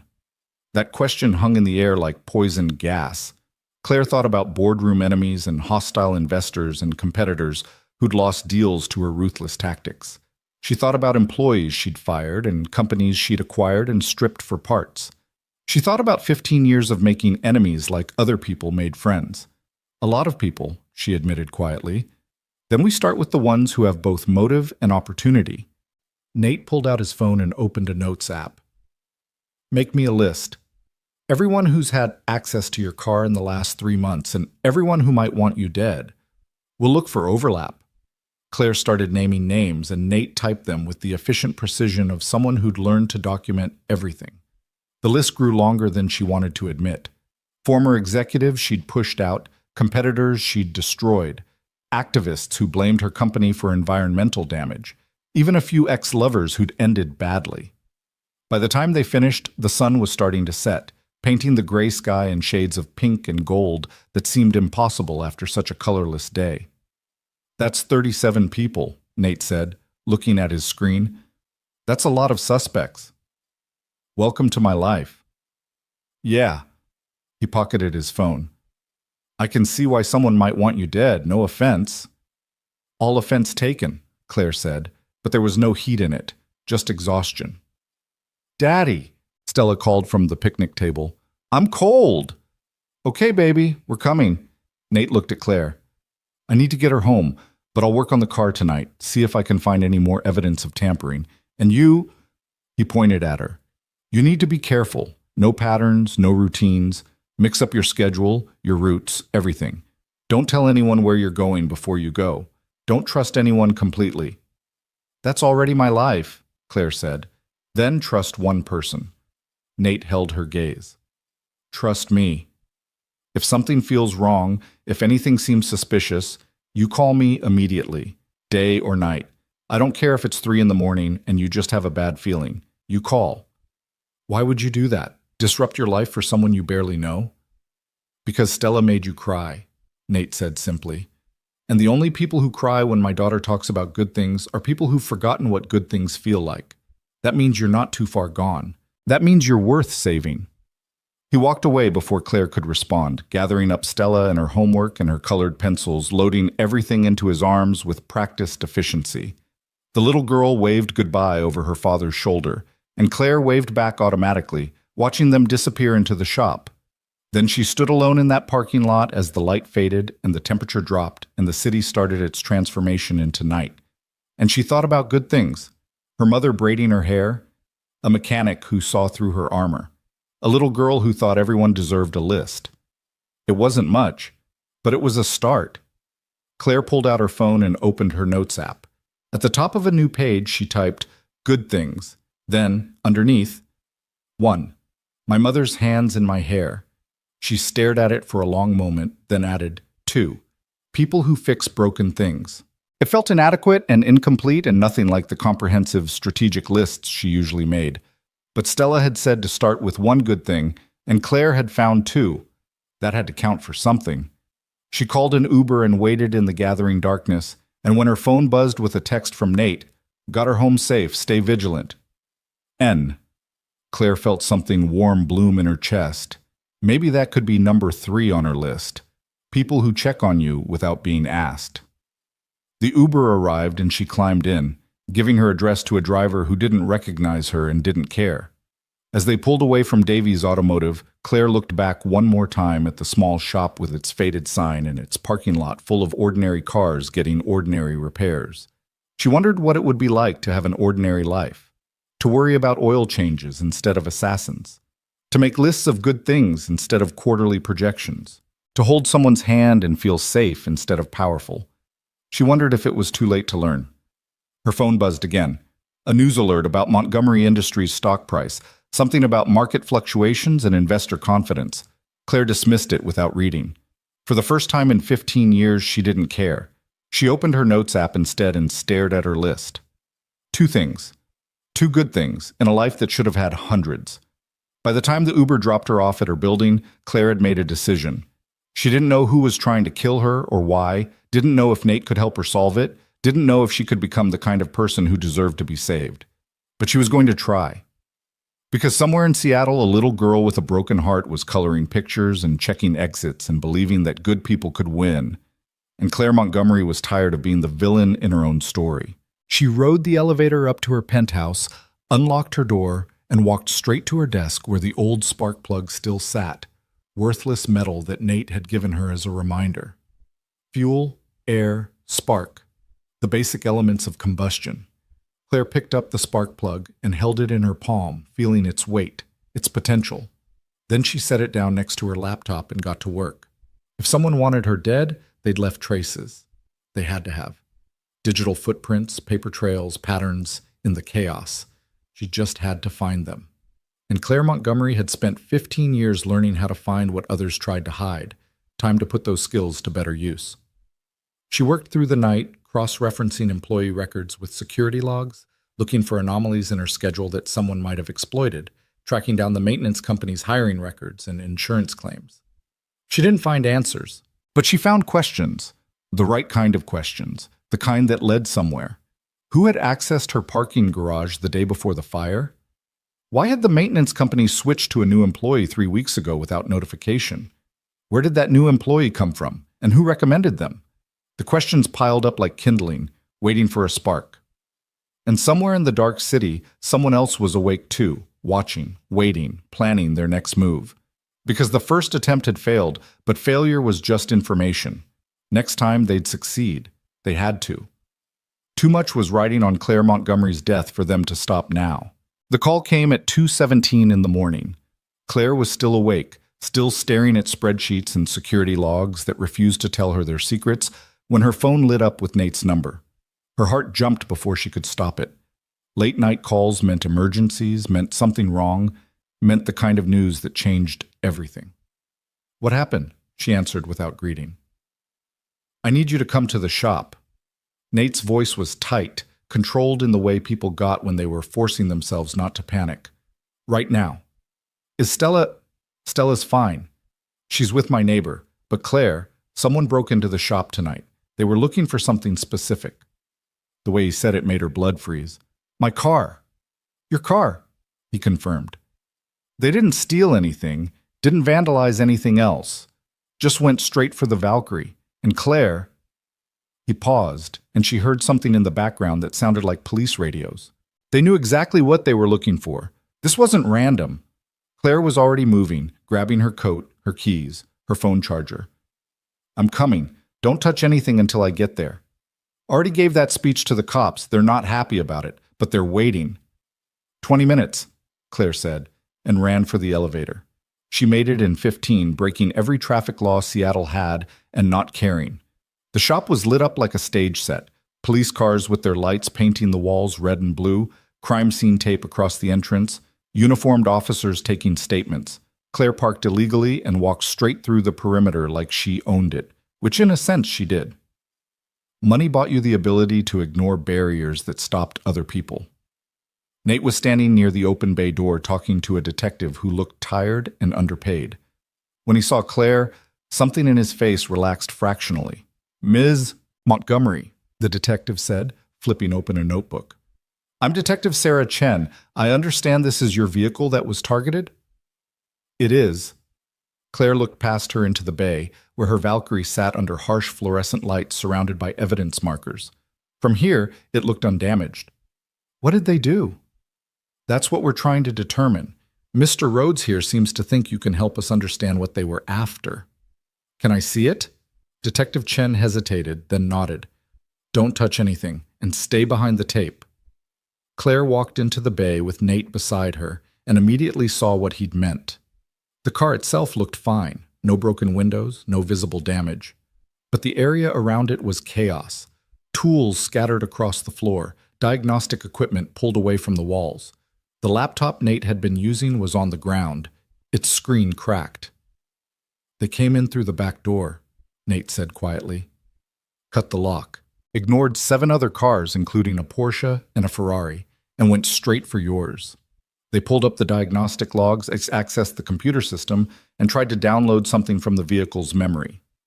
Tried? I installed a secondary security protocol after I found the spyware. Anyone trying to access the system without the right credentials gets locked out after 3 attempts. They tried 4 times, which triggered an alarm that called my phone and the police automatically. Claire looked at him, seeing him fully for the first time tonight. He was wearing sweatpants and a t-shirt that said, I void warranties, with grease stains that were probably permanent. His hair was standing up in all directions, and he had the wired alertness of someone running on adrenaline and fear. You installed a security system on my car without telling me? I installed a security system on your car to keep someone from finishing what they started, Nate corrected. And good thing I did, or they'd have everything they needed by now. Everything they needed for what?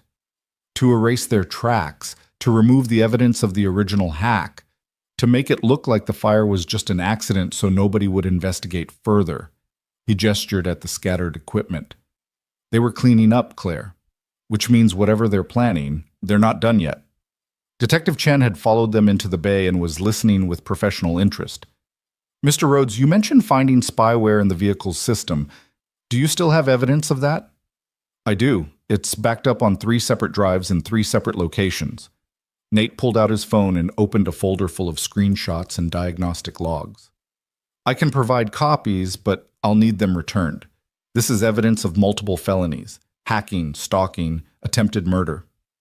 Alleged attempted murder, Detective Chen corrected automatically. There's nothing alleged about wires that were deliberately stripped and twisted together to cause a short circuit that would start a fire, Nate said, and there was steel in his voice now. I've been documenting everything, every piece of evidence, every modification, every trace of the original hack, and I'm telling you, Detective, someone is trying very hard to kill Ms. Montgomery, and they're not going to stop just because they failed once. Chen looked at Claire with new interest. Ms. Montgomery, do you have any idea who might want to harm you? Claire thought about the list she and Nate had made, 37 names long and growing. Several ideas, none I can prove. Then we'll need to start investigating all of them. I'll need you to come to the station tomorrow and give a full statement. Chen closed her notebook. In the meantime, Mr. Rhodes, we're going to need to process this scene. That means your shop is closed until we're finished. How long? Could it be a day? Could be 3. Depends on what we find. Nate's jaw tightened, but he nodded. I'll call my customers, reschedule their appointments. And Ms. Montgomery, Chen turned to Claire, I strongly suggest you increase your personal security. If Mr. Rhodes is right and someone's actively targeting you, you need protection. I have security. You need more, Chen said bluntly. These people broke into a commercial building with an alarm system.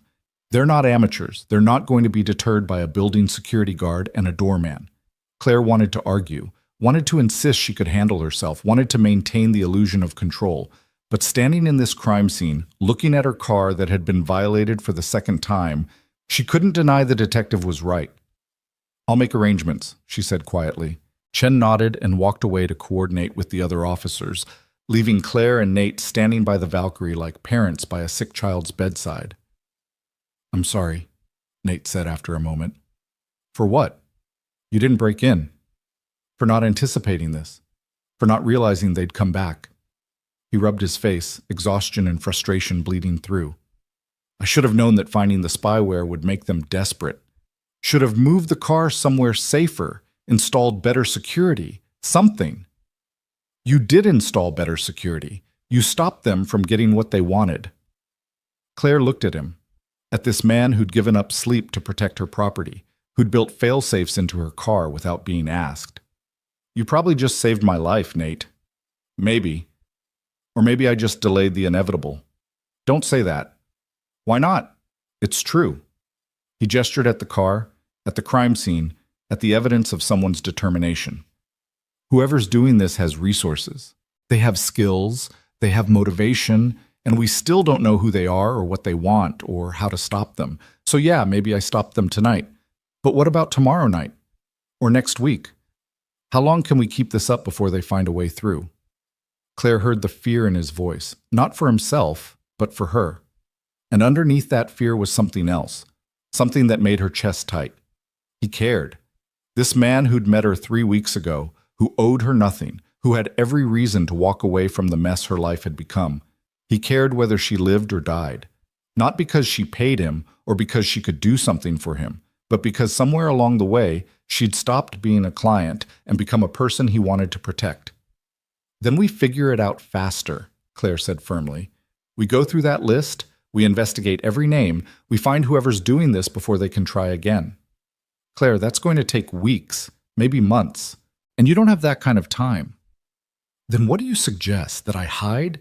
That I give up my company, my life, everything I've built, because someone wants me dead? Her voice rose despite her best efforts to stay calm. I won't do that, Nate.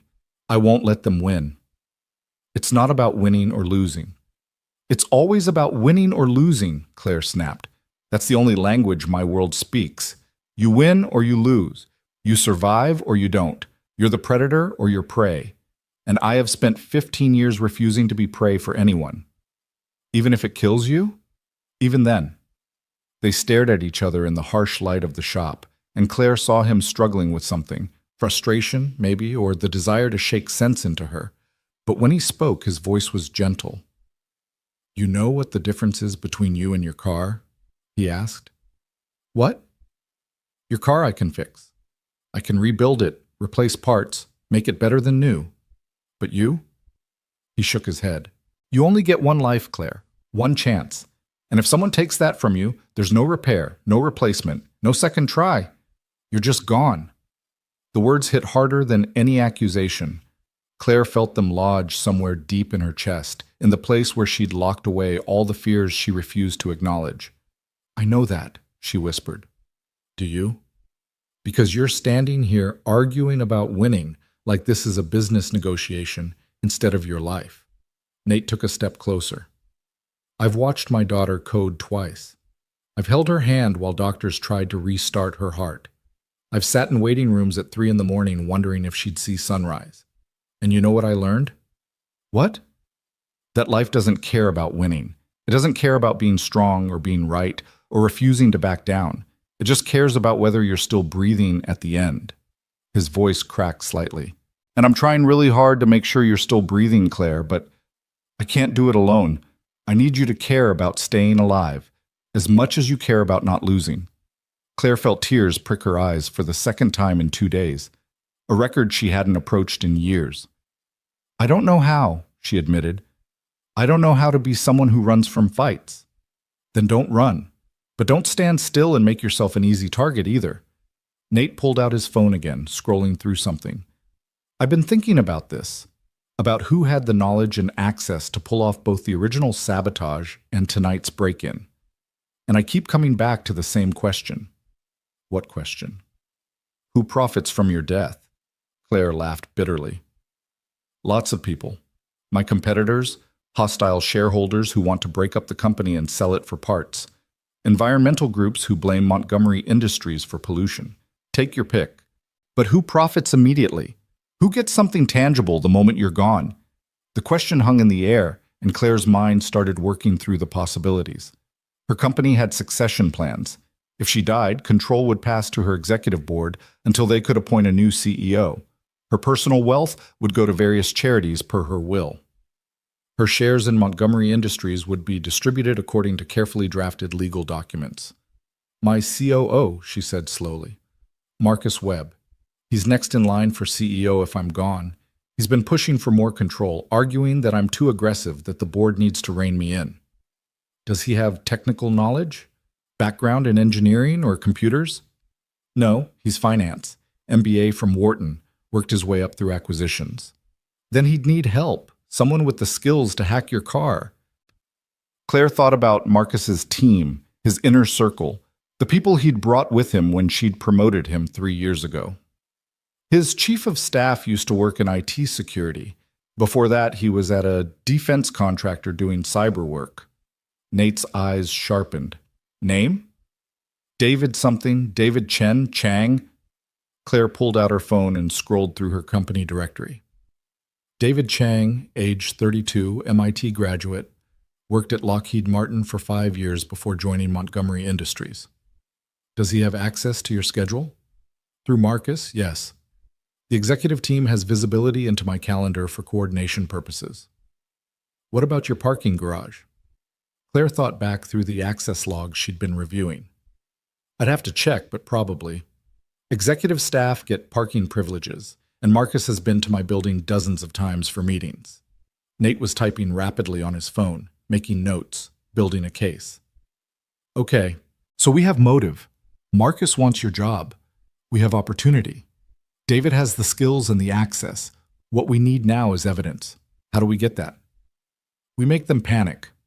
Nate looked up from his phone, and there was something calculating in his expression that reminded Claire he'd spent years solving complex problems. They broke in tonight because they needed to cover their tracks. That means they're worried. They think I found something that can identify them. If we let them believe that's true, that I'm close to proving who did it, they might make a mistake.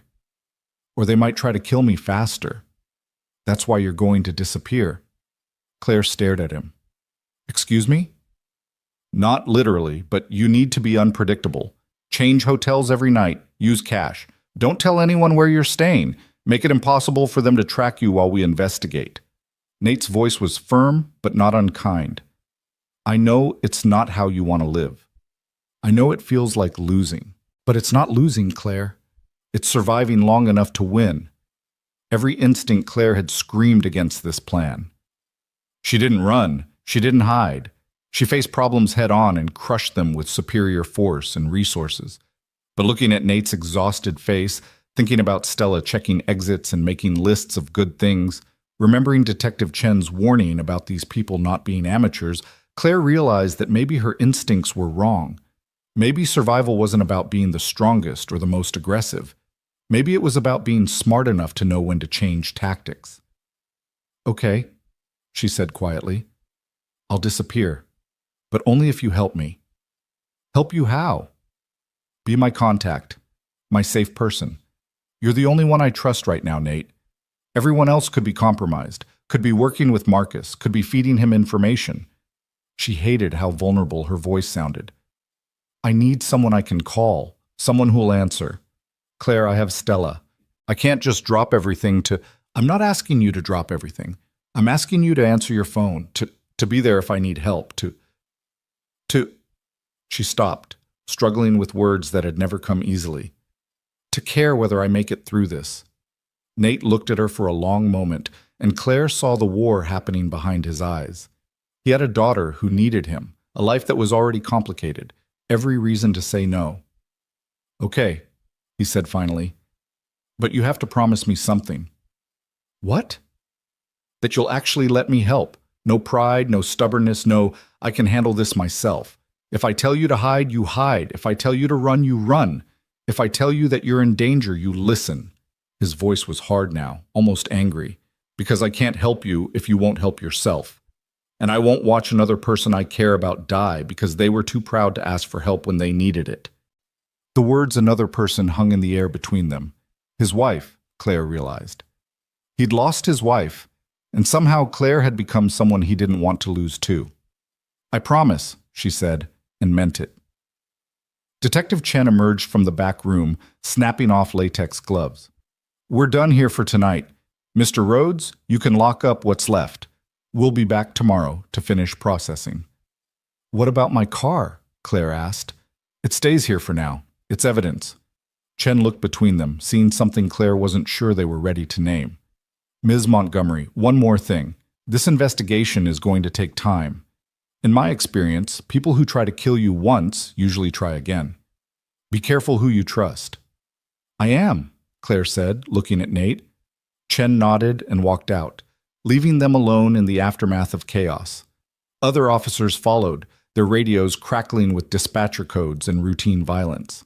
Within minutes, the shop was empty except for the two of them and a car that had become the center of everything. I need to get back to Stella, Nate said. Mrs. Rodriguez next door is great, but Stella gets anxious if I'm gone too long. Of course, go. Where are you going? Claire thought about her penthouse with its electronic locks and security cameras that clearly weren't enough. I don't know. A hotel, maybe. Use cash, don't use your name. Don't tell anyone which one. Nate pulled out a pen and wrote something on a business card. This is my personal cell, not the shop number. My actual phone, it's always on. Always within reach. You need anything, anytime, you call. Claire took the card, feeling the weight of the trust it represented. Thank you. Don't thank me yet. We haven't caught them. Nate looked at his shop, his livelihood, now a crime scene, and sighed. But we will. I promise you that, Claire. We'll figure out who's doing this, and we'll stop them. How can you be so sure? Because the alternative is unacceptable. He said it simply, like it was the most obvious thing in the world. And I stopped accepting unacceptable outcomes the day my daughter was born. He walked her to her car, not the Valkyrie, but the loaner Mercedes she'd finally accepted from insurance, and waited while she got in and started the engine. Through the window, she watched him check the street in both directions, scanning for threats with the same systematic attention he gave to engines. Nate, she called before he could walk away. Yeah? Add something to your daughter's list for me. What? People who keep their promises. Tell her that's a good thing, a really good thing. Nate smiled, tired but genuine. I will. Now go. Find somewhere safe. And Claire? Don't forget to actually sleep. You're no good to anyone if you collapse from exhaustion. Claire drove away from Davies Automotive at 3:47 in the morning, watching Nate in her rearview mirror until she turned the corner and he disappeared.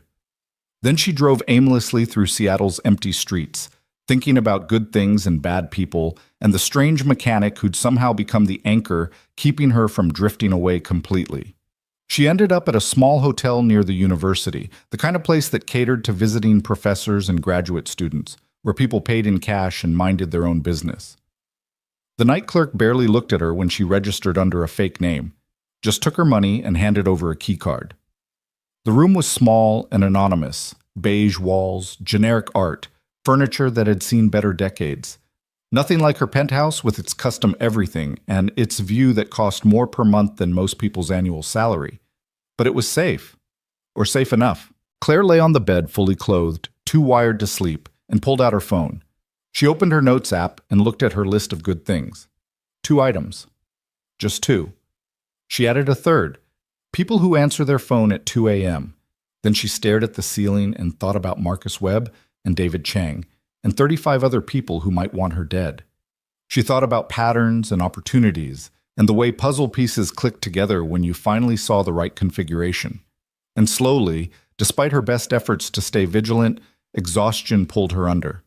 She dreamed of car engines and little girls with broken hearts and hands braiding hair while humming forgotten songs. She dreamed of spark plugs and security systems and a man who fixed broken things. She dreamed of being safe. Across the city, Nate let himself into his small rental house and found Mrs. Rodriguez asleep on the couch, with Netflix still playing. He woke her gently, thanked her, paid her double because it was 4 a.m, and locked the door behind her with 3 separate locks. Then he checked on Stella. She was asleep in her bed, Mr. Patches clutched to her chest, breathing steady and even. The monitors he kept by her bedside showed normal heart rate, normal oxygen levels, normal everything. But Nate stood there watching her breathe anyway, the way he did every night, counting each rise and fall of her chest like they were victories. "Hey, baby," he whispered, even though she was asleep. "Daddy's home. Everything's okay." Stella stirred slightly, mumbling something that might have been his name, then settled back into sleep. Nate pulled out his phone and looked at the photos he'd taken of Claire's car, of the break-in evidence, of the diagnostic logs that showed exactly how someone had hacked the system. He thought about Marcus Webb and David Chang and the way certain pieces of this puzzle fit together too perfectly to be coincidence. Tomorrow he'd start digging deeper. Tomorrow he'd find proof. Tonight, he'd just stand here watching his daughter breathe and thinking about another woman who needed protecting, who'd looked at him with tears in her eyes and asked him to care whether she survived. As if he had a choice. As if his heart made decisions based on logic instead of need.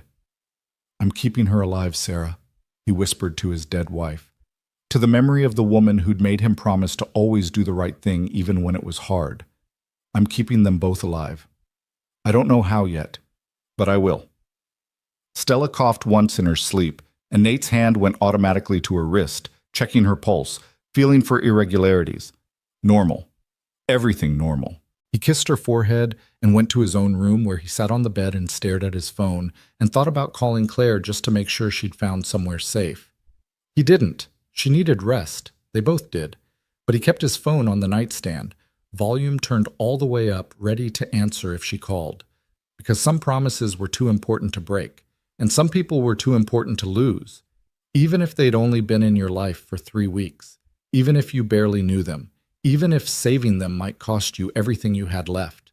The city slept around them, perpetrator and victim, hunter and hunted, all resting before the next round began.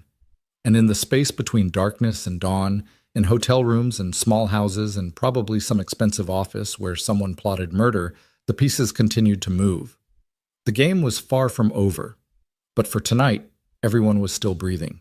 And that, Nate had learned, was sometimes the only victory that mattered. Claire woke to her phone buzzing at 6:30, her body stiff from sleeping in clothes on a mattress that felt like it had been manufactured during the Cold War. For a disoriented moment, she didn't remember where she was. The beige walls and generic lamp could have been any hotel in any city. Then memory crashed back. The break-in, the evidence, Marcus and David, her promise to disappear. The phone said unknown number, but Claire answered anyway. Maybe that was stupid. Maybe it was dangerous. But hiding in hotel rooms forever wasn't a plan. It was just postponing the inevitable. "Miss Montgomery, it's Detective Chen. I'm calling with an update." Claire sat up, suddenly alert. "What kind of update?" "The kind you're not going to like. We ran the security footage from your building's parking garage for the past 3 months like you requested. Found something interesting on the day before your car caught fire." "What?" "Your maintenance contractor, the one who does routine checks on executive vehicles, sent a different technician than usual. Guy named James Peterson. He was in the garage for 43 minutes, most of that time spent on your vehicle." Claire's heart started hammering. And James Peterson doesn't exist. The name, the license, the employment records, all fake. Someone created a convincing enough identity to pass the building's background check, but it falls apart under real scrutiny. Chen's voice was grim. "Ms. Montgomery, someone inserted a plant into your building's security system specifically to access your car. This wasn't opportunistic. This was planned." "Can you trace who created the fake identity?" We're working on it, but these things take time. What I can tell you is that whoever did this has resources and knowledge. They knew your building's security protocols, knew how the maintenance company operated, knew exactly how to blend in. Chen paused. Do you have somewhere safe to stay? Yes. Good. Stay there. Don't go to your office. Don't follow any predictable patterns.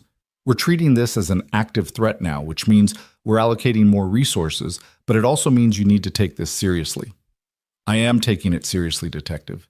Then act like it. I've seen too many people think they're untouchable right up until they're not. Chen's voice softened slightly.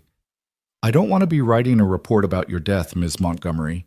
So please, for once in your high-powered life, let other people protect you. The call ended, leaving Claire sitting on the edge of a sagging hotel bed, feeling more vulnerable than she had since she was 22, and broke and fighting her way into business school. She called Nate before she could second-guess herself. He answered on the first ring. You okay? Detective Chen just called. The maintenance worker who accessed my car the day before the fire was a plant. Fake identity, fake credentials, the whole thing. She heard Nate exhale sharply. That confirms it wasn't random. This was coordinated. By Marcus and David, you think? Maybe. Probably. But we need proof. There was rustling on his end, fabric, movement, the sounds of morning routine. I've been going through the diagnostic logs again. Found something I missed before. What? The spyware that was installed on your car. It wasn't just tracking your location, it was also transmitting data to a remote server. Every trip you took, every destination, every person you met if they were in the car with you. Basically, a complete surveillance package. Claire felt cold. Can you trace where it was transmitting to? Already did. Took me most of the night, but I followed the data trail through 3 proxy servers to a server farm in Nevada. And guess who has a contract with that server farm? Tell me. Montgomery Industries, specifically your IT department, which means whoever set this up had internal access to your company's infrastructure. The pieces clicked together with sickening clarity. David Chang had worked in IT security. David Chang was Marcus's chief of staff. David Chang had the skills, the access, the motivation. We need to confront them, Claire said. No. Nate's voice was firm. We need evidence that will hold up in court. Right now, all we have is circumstantial connections and digital trails that a good lawyer could argue are coincidental. We need them to make a mistake. How? I have an idea, but you're not going to like it. Tell me anyway. There was a pause, and Claire could picture him weighing his words, trying to find the right way to say something dangerous. We set a trap. We let Marcus think he's won, that you're scared, hiding, vulnerable. Then we give him an opportunity to finish what he started, and when he takes it, we catch him in the act. You want to use me as bait. I want to use your car as bait, Nate corrected. The Valkyrie is still at my shop, still evidence, still the key to everything. What if word gets out that I've found definitive proof of who sabotaged it, that I've traced the hack all the way back to the source, and I'm planning to give that evidence to the police? Claire saw where he was going. Marcus panics, sends David to destroy the evidence, or comes himself. Either way, we'll be waiting, with cameras, with witnesses, with Detective Chen ready to make arrests. Nate's voice was steady, but she could hear the underlying tension. It's risky. If they're smart enough, they'll see through it. But people who think they're about to get caught tend to make desperate choices. And desperate people make mistakes. Exactly. Claire thought about it, weighing the risks against the alternative of spending the rest of her life looking over her shoulder. Okay, let's do it. What do you need from me? Stay hidden, stay safe, and trust me. He paused. Can you do that, Claire? Actually trust me to handle this? It was the hardest question anyone had asked her in years. Trusting people meant vulnerability. It meant giving up control. It meant accepting that you couldn't solve every problem with money and willpower, and refusing to show weakness. But she'd promised. She'd promised to let him help. I trust you, she said quietly, and meant it more than she'd meant anything in a long time. Good. I'll call you when it's done. Nate? Yeah? Be careful. If I'm right about Marcus, he's not going to just give up. He's wanted my job for 3 years.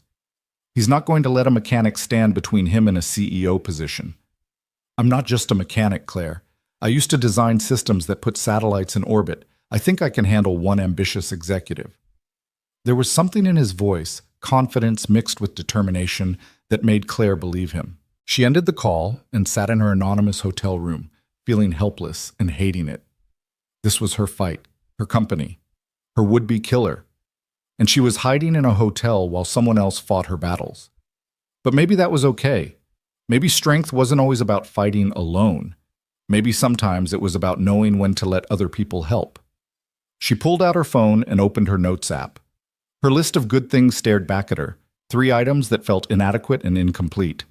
She added a 4th, people who design traps to catch bad guys. Then she waited. Across the city, Nate was already setting things in motion. He called Detective Chen first, explained his plan, got her reluctant agreement to provide backup and surveillance. Then he called Jack Davies and asked him to spread the word at every mechanic shop and auto body place in Seattle that Nate Rhodes had cracked the Montgomery case wide open, that he had proof of corporate sabotage, that arrests were imminent. In a community as tight as Seattle's automotive repair scene, gossip traveled faster than electricity. By noon, everyone knew. By 2 o'clock, the story had reached the business district. By 4 o'clock, Marcus Webb was making phone calls. Nate spent the afternoon preparing. He moved Stella to Mrs. Rodriguez's house with strict instructions not to let anyone in, not to answer questions, to call 911 if anything felt wrong. He kissed his daughter goodbye and promised he'd be back before bedtime, ignoring the fear in her eyes that said she didn't quite believe him. Then he went back to the shop and waited. Detective Chen had positioned plainclothes officers at strategic points, one in the Vietnamese restaurant next door, one in a car down the street, one actually inside the shop pretending to be a customer picking up a vehicle. Cameras were hidden in the rafters, recording everything. The trap was set. All they needed was for someone to walk into it. Night fell. The other mechanics went home. The neighborhood settled into its evening rhythm. Families eating dinner, kids doing homework. The mundane machinery of normal life that Nate had sacrificed his career to preserve for Stella. At 8:17, the back door's lock clicked. Nate was in the office reviewing footage on his laptop, but he heard it clearly through the audio feed from the cameras they'd installed. He watched the screen as a figure slipped through the door, tall, athletic build, moving with the confidence of someone who'd done this before. David Chang. Nate felt vindication and anger in equal measure. He'd been right. They'd been right. This was the man who'd hacked Claire's car, who'd planted the spyware, who'd tried to make it look like an accident. David went straight for the Valkyrie, pulling out a laptop and connecting it to the car's diagnostic port with practiced efficiency. He worked quickly, his fingers flying over the keyboard, probably trying to wipe the evidence, to erase the digital trail that led back to Marcus Webb. Nate waited, watching on camera, letting David incriminate himself thoroughly. The plainclothes officers waited too, poised but patient. They needed this to be airtight. Then the front door opened. Nate's head snapped up. That wasn't part of the plan. The front was supposed to be locked, secure, the only entry point the back door that David had just used. Marcus Webb walked into the shop like he owned it. "David," Marcus called out, his voice carrying through the empty bay. "How much longer?" Nate watched on camera as David looked up, startled. "I told you to stay away. If this goes wrong, it's not going wrong. It's taking too long." Marcus walked toward the Valkyrie, and even through the grainy camera footage, Nate could see the cold calculation on his face. How hard is it to delete some files? It's not just files. Rhodes backed up everything. The server logs, the diagnostic history, the trace routes. He built a case. David's voice was stressed, scared. "We should cut our losses, leave the country. The data trail leads right to us." The data trail leads to nothing without the physical evidence, and once we destroy that, Marcus gestured at the Valkyrie, "it's just a mechanic's word against ours. Who do you think the board will believe?" "Marcus, this is insane. We already tried to kill her twice. How many more times before we succeed?" Marcus pulled something from his coat pocket. In the dim light, it took Nate a moment to recognize it. A gun. Everything changed in that instant. This wasn't just corporate espionage anymore. This wasn't just attempted murder by sabotage. This was Marcus Webb standing in Nate's shop with a weapon, willing to eliminate anyone who stood between him and what he wanted. Detective Chen's voice crackled in Nate's earpiece. "All units, suspect is armed. Move in carefully. Rhodes, stay where you are." But Nate was already moving. He couldn't explain it rationally. The smart thing was to stay hidden, let the police handle it, avoid confrontation with an armed man who'd already proven he was willing to kill. But something about Marcus standing there with a gun in the shop where Nate had worked for 2 years, threatening the fragile safety he'd built for Stella, flipped a switch in his brain. This was his space, his territory, and he was done letting dangerous people make the rules. He walked out of the office and into the service bay, making no effort to hide his footsteps. Marcus and David both spun toward him, and Nate saw David's face go white with shock, while Marcus's expression hardened into something cold and determined. "Mr. Rhodes," Marcus said, and the gun stayed pointed at the ground, but his hand was steady. "I was hoping we wouldn't have to involve you directly." "Yeah, well, I tend to get involved when people break into my shop." Nate kept his voice calm, conversational, like they were discussing the weather instead of murder. "Twice in 1 week. You're persistent, I'll give you that." "It's not personal. You're just collateral damage." "Funny, it feels pretty personal from where I'm standing." Nate took another step forward, and he saw David's eyes flick toward the back door, calculating escape routes the way Stella did. "What's the plan here, Marcus? Shoot me? Destroy the evidence? Pin everything on David?" Marcus smiled, and it was the coldest thing Nate had ever seen. "Something like that. David here has been unstable lately, obsessed with Miss Montgomery. When the police investigate, they'll find his history of stalking, his unauthorized access to company systems, a disturbed employee acting alone. Tragic, really." "You son of a—" David started, but Marcus cut him off. "You should have been more careful with your digital footprint, David. Should have used better proxies. Should have covered your tracks." Marcus's voice was almost gentle, like he was explaining to a child why their mistake was fatal.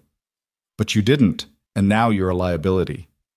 The gun came up, but not toward Nate, toward David. Everything happened in a fraction of a second. David lunged sideways. Marcus fired. The sound was deafening in the enclosed space, echoing off concrete and metal. And Nate moved without thinking, without planning, driven by the same instinct that made him check Stella's breathing every night. He hit Marcus from the side just as the second shot rang out, knocking him off balance. The gun skittered across the floor. David was on the ground, clutching his shoulder, blood seeping between his fingers, but alive. The first shot had missed. The second had winged him. Nate and Marcus struggled for a moment, grappling like children on a playground, except one of them was fighting for their life, and the other was fighting to become CEO. Marcus was strong, desperate, fueled by 3 years of ambition and the certainty that he was entitled to Claire's position. But Nate had spent those same 3 years lifting daughters and moving engines and staying awake through nightmares. He had the kind of strength that came from necessity rather than gyms, from love rather than ambition. He pinned Marcus to the floor just as the police burst through both doors, weapons drawn, shouting orders. Detective Chen was there, professional and efficient, taking control of the scene. Officers cuffed Marcus, attended to David's wound, secured the weapon. Through it all, Nate just sat on the concrete, breathing hard, his hands shaking with adrenaline, thinking about how close he'd come to being shot, to dying, to leaving Stella alone. "You okay?" Detective Chen crouched beside him, her professional mask slipping to show genuine concern. Yeah, I'm okay." Nate's voice shook. "David needs an ambulance." "Already called. EMTs are 2 minutes out." Chen looked at the scene, the blood on the floor, the gun in an evidence bag, Marcus Webb handcuffed and silent, and shook her head. "That was incredibly stupid, Rhodes. You could have been killed." "I know." "Then why did you do it?" Nate thought about Stella and her lists, about Claire and her broken spark plug, about his dead wife's voice telling him to always do the right thing. "Because someone had to, and I was here." Chen studied him for a moment, then nodded like that explanation made sense. Maybe in her world it did. "We'll need your statement. Full deposition of everything that happened." "Can I make a phone call first?" "Make it quick." Nate pulled out his phone with trembling fingers and called Claire. She answered before the first ring finished, her voice tight with stress. "Tell me you're okay." "I'm okay. It's over. They came, both of them. Marcus had a gun. Police arrested them both." He heard her exhale, long and shaky. "You're sure you're okay? You're not hurt?" "I'm fine. Little shaken up, but fine." Nate looked at the blood on the floor. David's blood. Could have been his blood. And felt the weight of what had almost happened. "Claire, I need you to do something for me." "Anything." "Come to the shop. Not right now. Wait until I text you that it's clear. But come. There's something I need to give you." "What?" "You'll see." He ended the call and spent the next 2 hours giving his statement to Detective Chen, watching paramedics take David Chang away, observing Marcus Webb sit in a police car with his perfect suit and his ruined ambitions. The shop became a crime scene for the second time in a week, but this time there was closure instead of questions. By midnight, the police were finished. By 12:30, Nate had cleaned the blood off his floor and opened the bay doors to let fresh air chase away the smell of gun smoke and fear. By 1 o'clock, he texted Claire that it was safe. She arrived 20 minutes later in the Mercedes loaner, looking like she hadn't slept in days, but still somehow elegant in jeans and a sweater that probably cost more than his mortgage.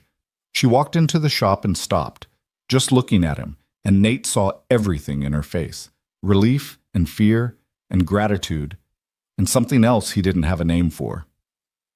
"Nate," she started, but he held up a hand. "Before you say anything, I need to show you something." He led her to the Valkyrie, which sat in the middle of the bay under bright lights, looking none the worse for being at the center of a murder conspiracy. Nate opened the hood and reached into the engine bay, carefully extracting something he'd hidden there earlier. It was a box, small, wooden, hand-carved with surprising skill. "What is this, what?" Claire asked. "Open it." She did, and inside were 6 items. The original spark plug he'd given her, a photograph of Stella holding Mr. Patches, a small notebook with "Good Things" written on the cover, a key, a folded piece of paper, and a ring of gears welded together into an art piece. "I don't understand," Claire said quietly. "The spark plug you already know about. Fuel, air, spark. The elements of combustion and life." Nate pointed to each item as he explained. "The photo is Stella. She wanted you to have it, said you needed a reminder of people who think you're brave. The notebook is for your list. She said 3 things aren't enough. You need at least 20 to have a proper list." Claire picked up the notebook with trembling fingers. "The key is to the shop. Jack's retiring next year, and he asked if I wanted to buy the place. I said I couldn't afford it. Then I realized maybe I didn't have to do it alone." Nate met her eyes. "I'm not asking for your money, Claire. I'm asking if you'd want to be a partner. You've got business skills I'll never have. I've got technical knowledge you'll never need. Together we could build something that matters." "A repair shop?" "A second chance shop. A place where people who've been broken down get fixed. Where single parents can get their cars repaired for what they can afford. Where kids like Stella learn that the world has good things in it." His voice was steady despite his racing heart. "You said you didn't know how to be different. This is how. We fix things together." Claire stared at the key like it was a foreign object. "Why would you want me as a partner? I'm the Ice Queen, the Barracuda. I destroy things, Nate. I don't build them. You destroyed the people trying to kill you. You built a fortune from nothing. You survived 15 years in a world that tried to break you." Nate touched her hand gently. "You're not ice, Claire. You're just someone who forgot how to melt. But I've seen you with Stella. I've seen you cry. I've seen you trust me when every instinct you had said not to. That's not ice. That's courage." She looked up at him with tears streaming down her face. "What's the paper?" "Read it." Claire unfolded it with shaking hands. It was a list, written in a child's careful handwriting. Things Miss Montgomery is good at. 1. Being brave even when she's scared. 2. Having a really cool car. 3. Listening when Daddy talks. 4. Making lists even though she doesn't know how. 5. Being a princess even though she says she's not. Claire laughed through her tears. "She really thinks I'm a princess. She thinks you're someone worth saving, and she's usually right about these things." Nate picked up the last item, the ring of gears. "This is from me. I made it last week, before everything went crazy. It's supposed to be a promise." "What kind of promise?" "That broken things can be beautiful. That what's damaged can still function. That sometimes the most important repairs are the ones that don't fix what's broken. They just make it strong enough to keep going anyway. He placed the gear ring in her palm. You don't have to change who you are, Claire. You just have to let someone help you carry the weight. They stood there in the quiet shop with a car that had survived sabotage, and a box full of meaning, and 15 years of armor cracking open to let light through. Claire looked at Nate Rhodes, this mechanic who'd saved her life twice, who'd seen her at her worst and somehow found her worth protecting, who'd given up satellites for daughter and was offering to give up more for her. I don't know how to be someone's partner, she whispered, in business or otherwise. I don't know how to share control or trust decisions to other people. I don't know how to be anything but alone. Then learn. Nate smiled. Start with the shop. Start with being co-owner of a place that fixes cars and people. Start with having coffee with me and Stella on Sunday mornings. Start with adding things to your list until it's longer than you can count. He took her hand. Start with not being alone anymore. Claire Montgomery, CEO, billionaire, the Ice Queen herself, looked at this man who'd somehow become essential in 3 weeks, at the box full of gifts that said you matter, at a future that involved fixing trucks for single fathers instead of crushing competitors. And she said yes. Not to everything, not all at once, not without fear, but yes to trying, yes to being someone different, yes to good things and second chances, and the terrifying possibility that maybe strength came from connection rather than isolation. They stood there until dawn broke over Seattle, talking about plans for the shop, about what Claire would do with Montgomery Industries now that Marcus was arrested, about how Stella would react to having Claire around more often. They talked about therapy, both of them needed it, and about lawyers to handle the partnership paperwork, and about whether it was possible to repair 15 years of damage with patience and time. I should go, Claire said finally. You need to pick up Stella, and I need to figure out how to explain to my board that I'm buying a repair shop. You don't have to explain anything to anyone, Nate said. It's your life, Claire. You get to decide what matters. She kissed him then, quick and gentle, barely a brush of lips, more question than answer. But Nate kissed her back, and in that moment, Claire felt something she hadn't felt in 15 years. Safe. Not powerful, not successful, not untouchable, just safe. She drove back to her penthouse as the city woke up, and instead of immediately diving into damage control and crisis management, she sat at her desk and opened the notebook Stella had given her. She turned to the first page where the little girl had written in careful letters, Ms. Montgomery's list of good things. Claire picked up a pen and started writing. 1. My mother's hands braiding my hair. 2. People who fix broken things. 3. People who answer their phone at 2 a.m. 4. Little girls who think everyone deserves a list. 5. Mechanics who design traps to catch bad guys. 6. The possibility of not being alone anymore. She filled 3 pages before she stopped, amazed at how many good things existed when you actually looked for them. Her apartment didn't feel quite so empty. Her view didn't feel quite so isolated. Her life didn't feel quite so hollow. That afternoon, she called an emergency board meeting and announced she was taking a step back from day-to-day operations. She'd remain CEO, but she was delegating more, creating work-life balance, pursuing interests outside Montgomery Industries. The board looked shocked. Some looked concerned. A few looked calculating. But Claire didn't care. She was done living for other people's approval. That evening, she showed up at Nate's house with takeout and a teddy bear for Stella. A new friend for Mr. Patches, she said. Stella squealed with delight and immediately named it Ms. Claire Bear, which made the real Claire cry for the 3rd time in a week. They ate dinner together at Nate's small kitchen table, and it was nothing like the business dinners Claire was used to. No networking, no deals, no ulterior motives. Just a man and his daughter, and a woman learning how to be human again. I talked to your daddy about the shop, Claire told Stella while they cleared dishes. We're going to be partners. That means I'll be around a lot more. That's good, Stella said seriously. Daddy needs someone to help him. He tries to do everything by himself, and that makes him tired. We can't have that. Who's going to fix all the broken things if your daddy's too tired? You could help. Stella looked up at her with those 2 old eyes.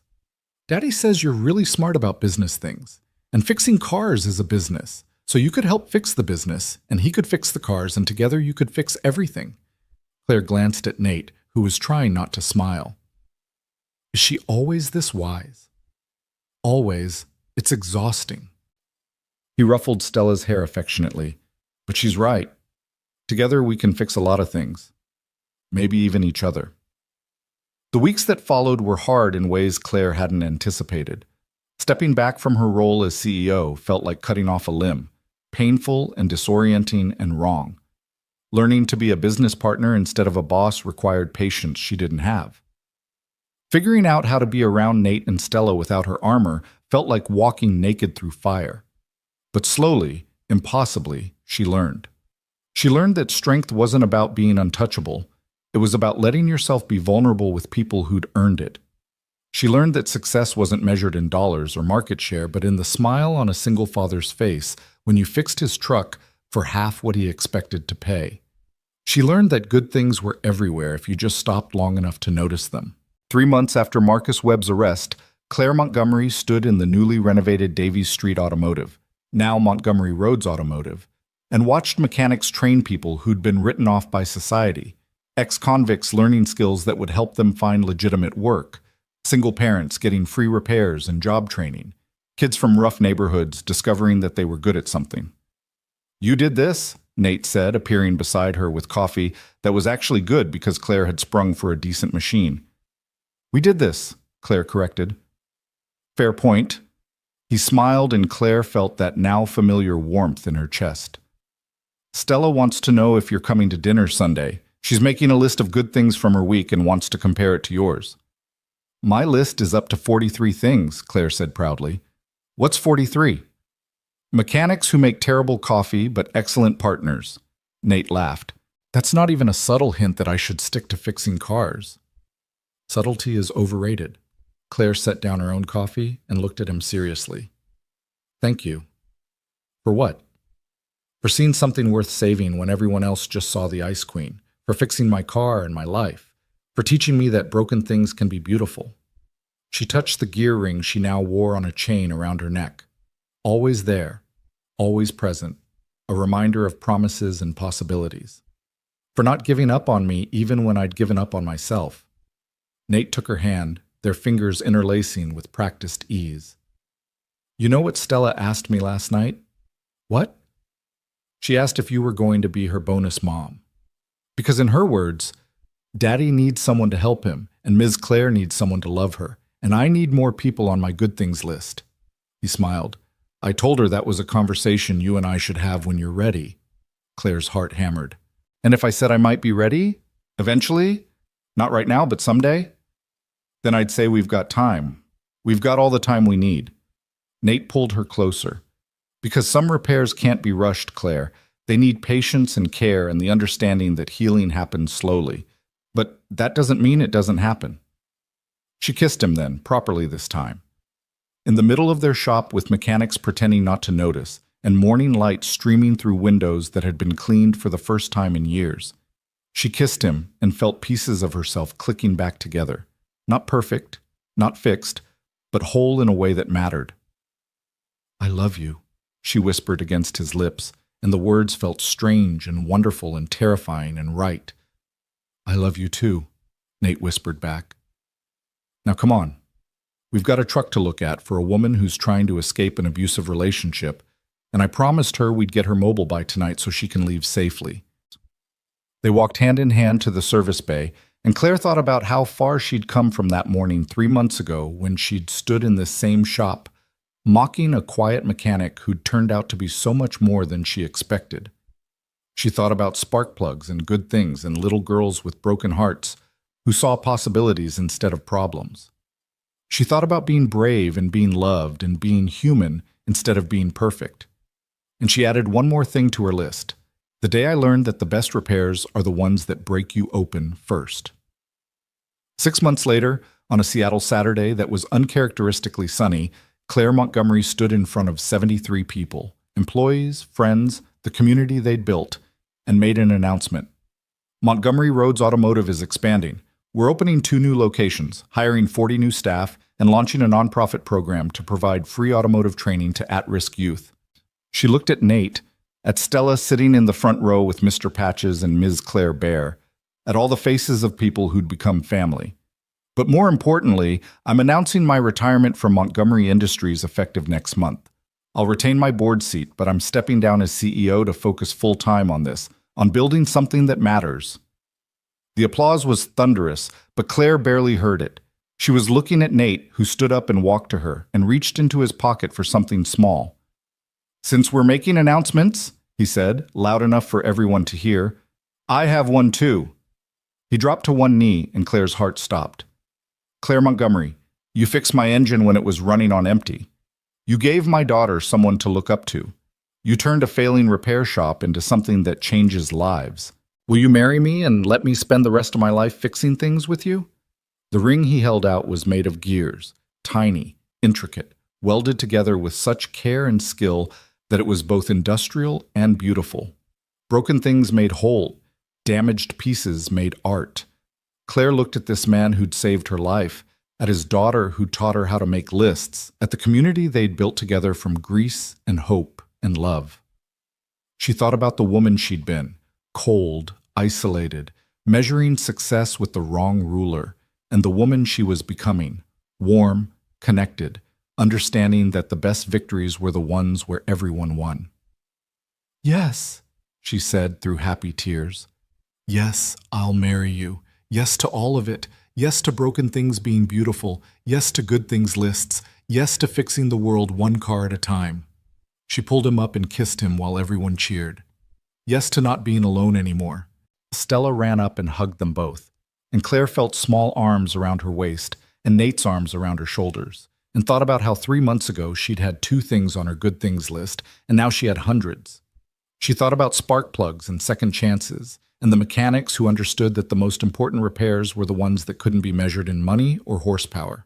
She thought about being fixed, and for the first time in 15 years, Claire Montgomery felt complete, not because she was successful or powerful or untouchable, but because she was loved, and in the end, that was the only thing that mattered. The shop stayed open late that night, celebrating with food and music and stories about all the lives they'd changed and would continue to change. Claire stood outside under stars she'd never bothered to notice before, holding Nate's hand, watching Stella teach other kids how to check oil and rotate tires. "You know what's funny?" Nate said quietly. "What?" "You came to my shop 3 months ago looking for someone to fix your car, and somehow you ended up fixing everything else instead." Claire smiled. "I think you've got that backward. You're the one who fixes things." "No." Nate kissed her forehead. "I just showed you where the tools were. You did the actual work." They stood there in the cooling Seattle evening, and Claire added one final item to her list of good things. "The moment I realized that being broken wasn't the end of the story, it was just the beginning of a better one." Behind them, the shop hummed with life and laughter and the sound of engines turning over, each one a small victory, each one proof that broken things could run again if you just cared enough to fix them right. And in a small house across town, a little girl's list sat on a nightstand with a new entry added in crayon. Number 100, when good people win. Because sometimes, against all odds and despite all the ways the world tried to break them, good people did win. They just had to be brave enough to let someone help them, and wise enough to know that the best things in life, the really good things, were never the ones you could buy. They were the ones you built together. One spark plug at a time.